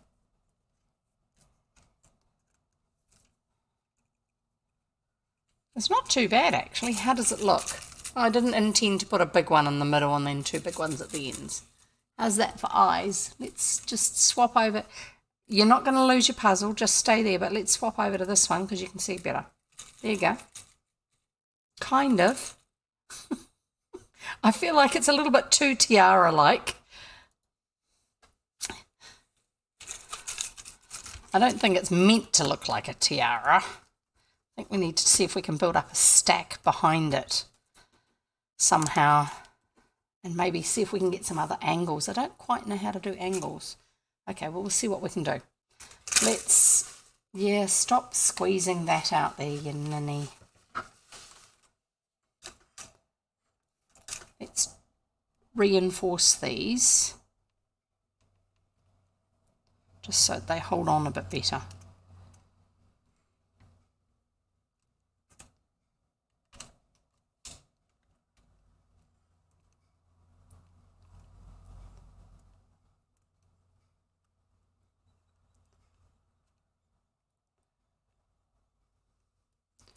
If you try to put only a tiny, tiny little bit on, the stuff doesn't work because it cools down too quickly. And then it doesn't grab hold of whatever it is you're sticking it to. But it means you've got to put up with all the squishy stuff. Yes, that's another whole stick, but that's what you get for using little cheapy ones. Right, I wonder if we can kind of like almost maybe call this headband Argus. Okay, will Argus come up in our dictionary thing? I'm just going to swap over to the other window because I don't think I've got my dictionary in this one. So stay with me. We'll see if Argus comes up in here just so people can see what Argus is about.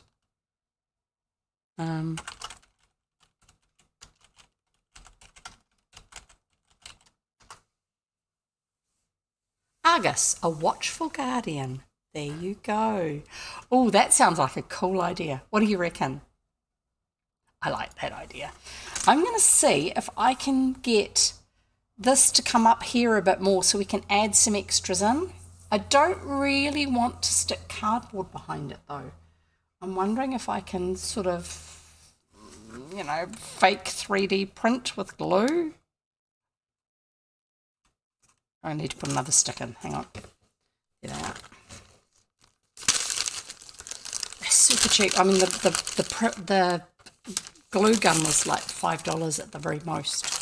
And that's New Zealand dollars, which are super cheap. Like I was looking at getting something from overseas just earlier on today, and oh yeah, I know you're not dry yet.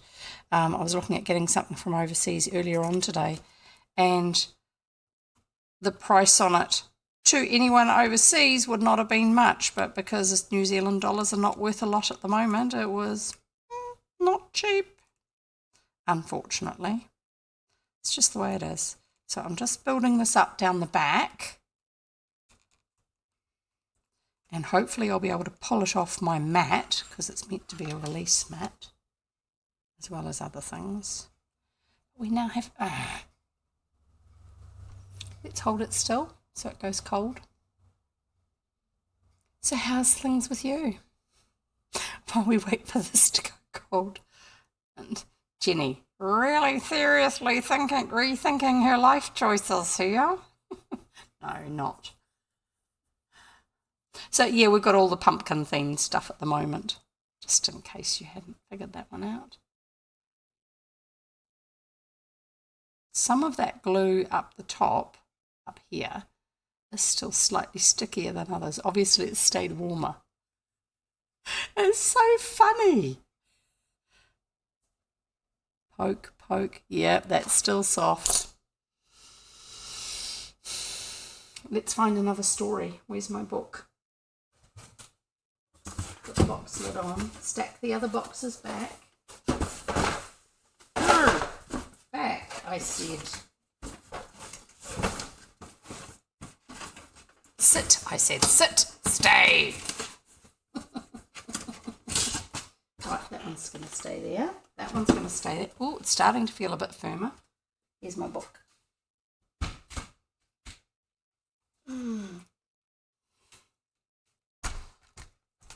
What can I find in here that's just going to be a short one? It's the most quirky stories in this book. They really are rather odd. No, not that one. That's 8 pages.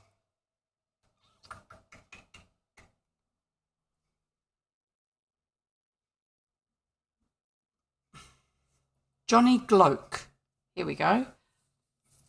See what happens with this one and see if it seems at all like any of the other ones we've done.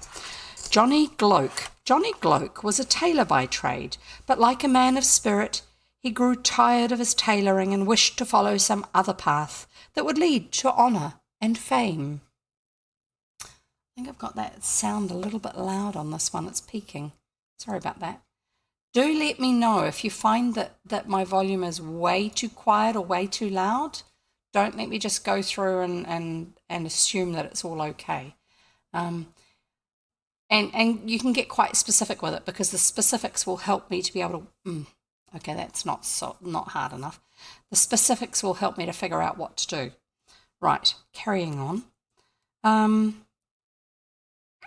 Wished to follow some other path that would lead to honour and fame, but he did not know what to do at first to gain fame and fortune, so for a time he was fonder of basking idly in the sun than in plying needle and scissors. Oh dear, he's going to run out of money to be able to do anything. One warm day, as he was enjoying his ease, he was annoyed by the flies alighting on his bare ankles. Is this like the Tailor of Gloucester, do you think? He brought his hand down on them with force and killed a goodly number of them. On counting the victims of his valour... I bet you didn't know the Tailor of Gloucester was called Johnny Gloke. On counting the victims of his valour, he was overjoyed at his success. His heart rose to the doing of great deeds, and he gave vent to his feelings in the saying, "Well done, Johnny Gloke, kilt 50 flies at one stroke." His resolution was now taken to cut out his path to fortune and honour. 50 flies, man, that's a hang of a lot.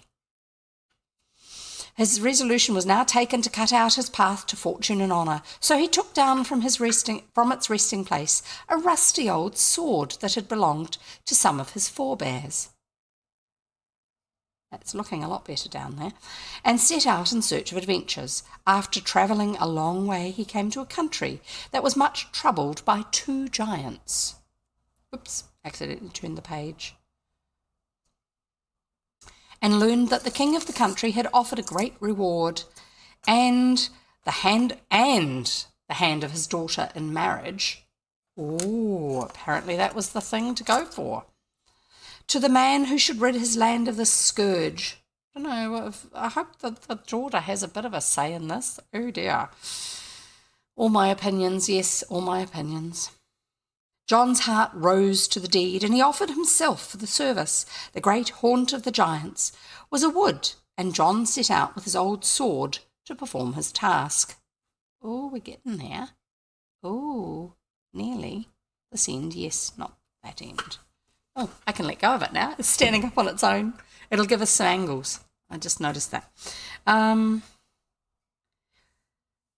Set out with his old sword to perform his task. When he reached the wood, he laid himself down to think. What course would he follow?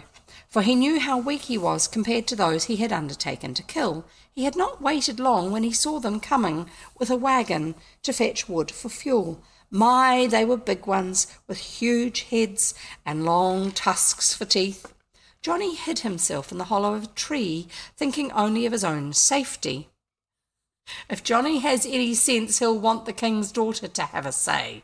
I reckon, absolutely, if he has any sense at all. Let's hope.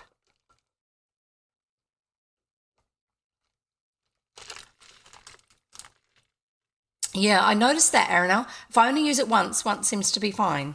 It seems to be fine. I think it's a combination of how many layers they've used to create the moving image, as well as possibly the source that it's coming from, because I don't have the standard Frankerface and BTTV emotes on my channel. Mainly because I've seen a bunch of people get picked on by people who were using a particular certain combinations of emotes from those 2 sources as their way of being rude at people, like nasty rude. That was all. So I just decided I wouldn't bother enabling them. Anyway, so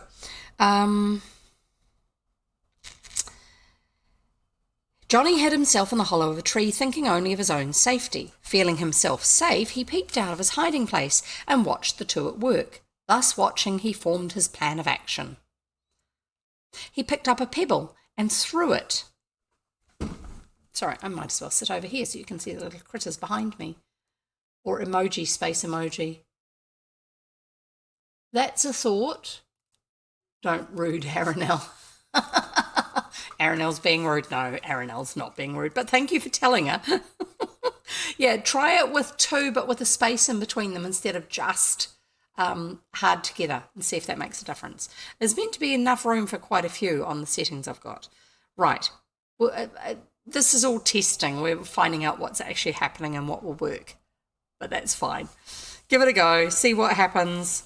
30 seconds isn't long. Just don't do too many in a row. Otherwise, it might try and do something like cut you off at the knees or throw rotten tomatoes at you or something like that. Nope. That didn't work. Hope you do too, iBlueWave. I'm going to guess that you're getting ready to go off. I'll be finishing very, very soon. So great to have you here. Now we know. Yes, we do.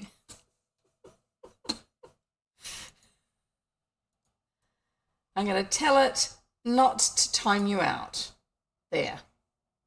You are no longer timed out. It hasn't restored your messages, but you're no longer timed out. I don't know what to do to restore messages. I haven't yet figured that one out. Right. So he's in the tree, feeling safe, peeping out of the hiding place and watching the two giants at work. Thus watching, he formed his plan of action. He picked up a pebble, threw it with force at one of them, and struck him a sharp blow on the head. The giant, in his pain, turned at once to his companion and blamed him, in strong words, for hitting him. Strong words? They might have been a little bit more harsh than just strong words. What do you reckon? The other denied in anger that he had thrown the pebble.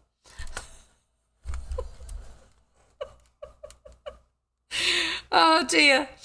He denied in anger that he had thrown the pebble. I'm trying to find it. John now saw himself on the highway to gain his reward and the hand of the king's daughter. He kept still and carefully watched for an opportunity of striking another blow. He soon found it, and right against the giant's head went another pebble. The injured giant fell on his companion in fury, and the two belaboured each other till they were utterly tired out. They sat down on a log to breathe, rest, and recover themselves. While sitting, one of them said, "Well, all the king's army will not be able to take us, but I fear an old woman with a rope's end would be too much for us now."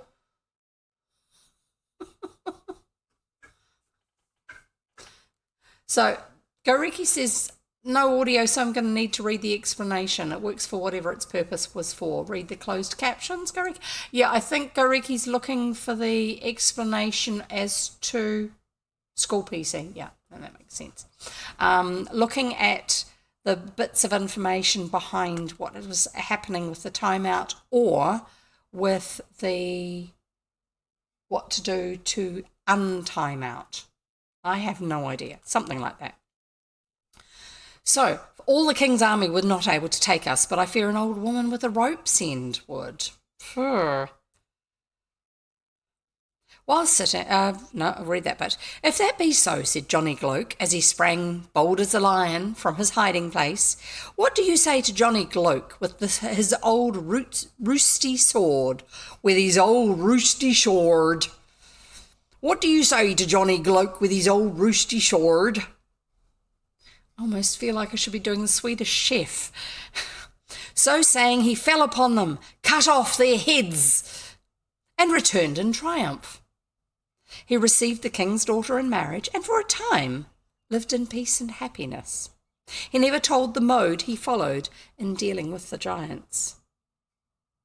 Some time after, a rebellion broke out among the subjects of his father-in-law. John, on the strength of his former valiant deed, was chosen to quell the rebellion. His heart sank within him. But he could not refuse, and so lose his great name. He was mounted on the fiercest horse that ever saw sun or wind, and set out on his desperate task. He was not accustomed to ride on horseback, and he soon lost all control of his steed. It galloped off at full speed in the direction of the rebel army. In its wild career, it passed under the gallows that stood by the wayside. The gallows were somewhat old and frail, and down it fell on the horse's neck. Still the horse made no stop, but always forward at furious speed toward the rebels. I'm guessing the horse is not really well pleased to have these gallows hanging over its shoulders. On seeing this strange sight approaching towards them at such a speed, they were seized with terror, the enemies, and cried out to one another, "There comes Johnny Gloke that killed the 2 giants with the gallows on his horse's neck to hang us all." They broke their ranks and fled in dismay and never stopped till they reached their homes. Thus was Johnny Gloke a second time victorious. So in due time he came to the throne and lived a long, happy and good life as king. I'm going to guess he didn't do anything particularly challenging to his others. Oh, what a hoot. That one was ridiculous. Sorry. Let's have another one. It's called The 3 Cows. Let's see if I can peel this off so I can use it. That's going to be a challenge. I should have put, not baking paper. Yeah, I can't remember which one it was that Goriki was after, which explanation he was after, because he was saying he didn't have sound. What did I say that was going to require an explanation? I don't know. I'm lost. I'll get this off afterwards. Oh, waxed paper. That would be the way to do it. Or silicone sheet. I'm going to do that after. We'll call it quits for now on that. Although I may actually later on stick some more eyes on the back of it. And then we'll build them up. But I do want to have a whole bunch more eyes on it. And maybe put some on wires so they're kind of boing around a bit. That would be really fun. Right, we're going to have the 3 cows and then I'll finish. Remind me not to breathe in deeply right before I start to read.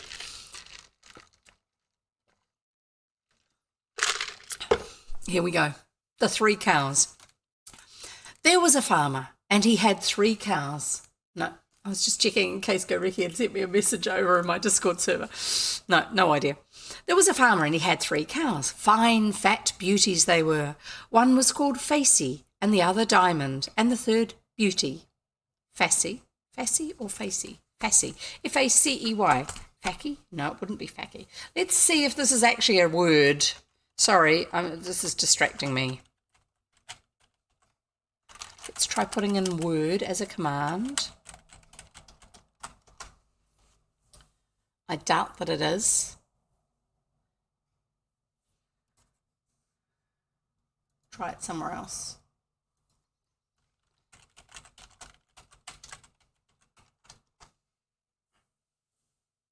Oh, okay, Fassy. It's from a Scrabble dictionary. Is a valid English word. Fassy or Facey, I'm not quite sure which. Let's go back here. Cheeky or impudent. There you go. How weird. One was called Fassy, cheeky or impudent. Oh dear, not a good name. Do not call your animals names of behaviours you do not want them to display, because they will. Side story here. We have friends who got a dog many years ago, and when they got him, he was really quiet. Never barked, never made any noises or anything. And so jokingly, they called him Barker. Before they got him, he had always been quiet as well. Jokingly, they called him Barker. I don't know how long it took, but he never stopped barking. When he finally decided he was going to bark, he never stopped barking. You'd go and visit, and he would bark to greet you. And then you'd walk somewhere on the property, and he'd be barking at you. Or he'd be looking down the paddock at the cows down the paddock, and he'd be barking. Literally, he was barking almost the whole time unless he was asleep. Do not call any animal or child a name that is an attribute you do not want them to have. Life tip. Okay? Yeah. Puppy dog. One was called Fassy, the other Diamond, and the third Beauty. So we've got cheeky or impudent, and then Diamond and Beauty. One morning he went into his cowshed, and there he found Fassy was so thin that the wind would have blown her away overnight. Oh no, it's one of those weird things that comes in the night and feeds off animals. Creepy. Her skin hung loose about her, all her flesh was gone, and she stared out of her great eyes as though she had seen a ghost. And what was more, the fireplace in the kitchen was one great pile of ash wood. Wood ash. While he was bothered with it, he could not see how all this had come about. Next morning his wife went out to the shed and see, Diamond was for all the world as wished-a-looking creature as Fassy. Nothing but a bag of bones, all the flesh gone. Let's look up wished.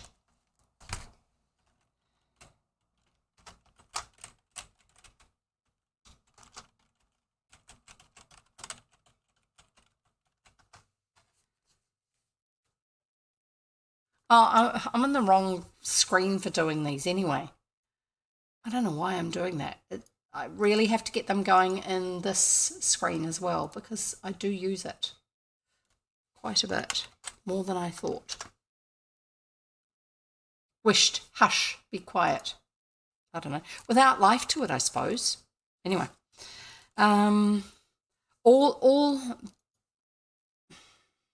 nothing but a bag of bones, all the flesh gone, and half a rick of wood was gone too. But the fireplace was piled up 3 feet high with white wood ashes. The farmer determined to watch the third night, so he hid in a closet which opened out of the parlour, and he left the door just ajar that he might see what passed. I really hope whatever it is can't tell that he's there. Tick, tick went the clock, and the farmer was nearly tired of waiting. He had to bite his little finger to keep himself awake. When suddenly the door of his house flew open, and in rushed maybe 1,000 pixies.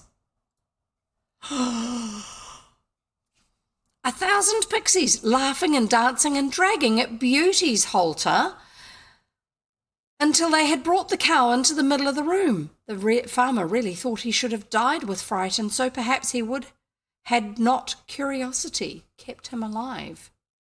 Tick, tick went the clock, but he did not hear it now. He was too intent, staring at the pixies and his last beautiful cow. He saw them throw her down, fall on her, and kill her, and then with their knives they ripped her open and flayed her as clean as a whistle. That means taking the skin off. Then outran some of the little people and brought in firewood and made a roaring blaze on the hearth, and there they cooked the flesh of the cow. They baked and they boiled and they stewed and they fried. Take care, cried one who seemed to be the king. Let no bone be broken. Well, when they had all eaten and had devoured every scrap of beef on the cow, they began playing games with the bones, tossing them one to another. One little leg bone fell close to the closet door, and the farmer was so afraid lest the pixies should come there and find him in their search for the bone that he put out his bone and drew it in to him.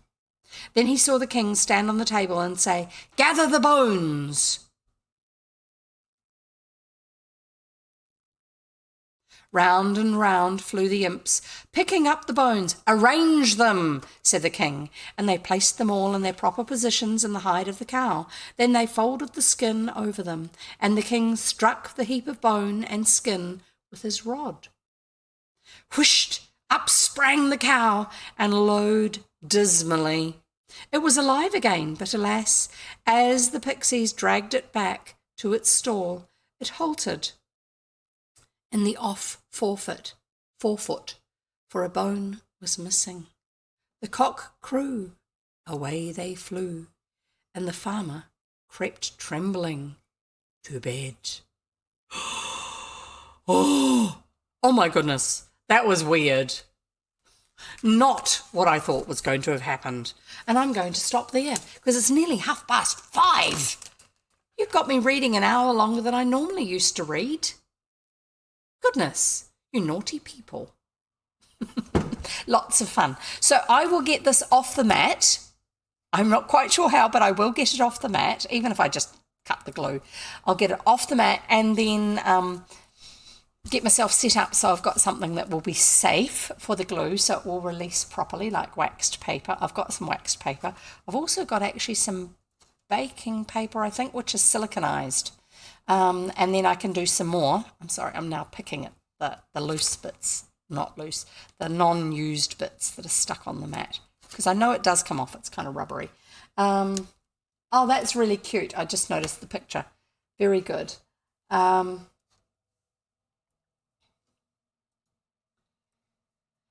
And we'll see how we go, because I've still got Friday, and I just realised that Monday is the 31st. So I'm not just doing Monday, Wednesday, Friday this week. I'm also doing Monday next week, because Monday next week for me is Halloween, All Hallows Evening, the night before All Saints Day, which is the 1st of November, and then All Souls Day is the 2nd of November. That's what those names are from.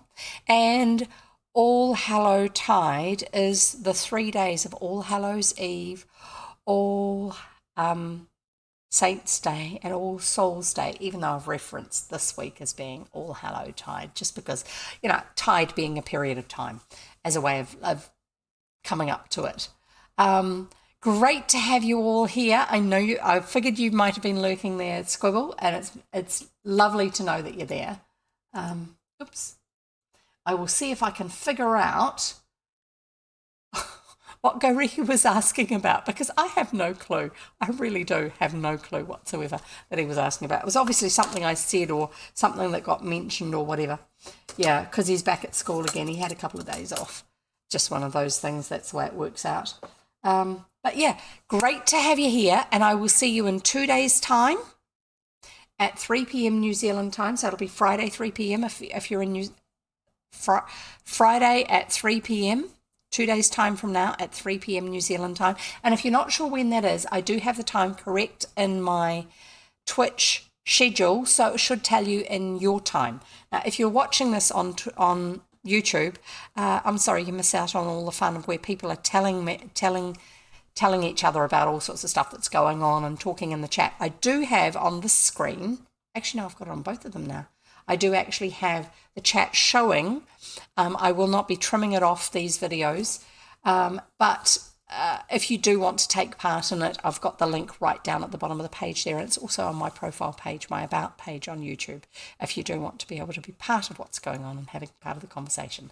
Lovely to have everybody here to doing the puzzles, talking, asking questions, making fun of different things, also experimenting and trying out what's going on with things like emotes that do or don't work.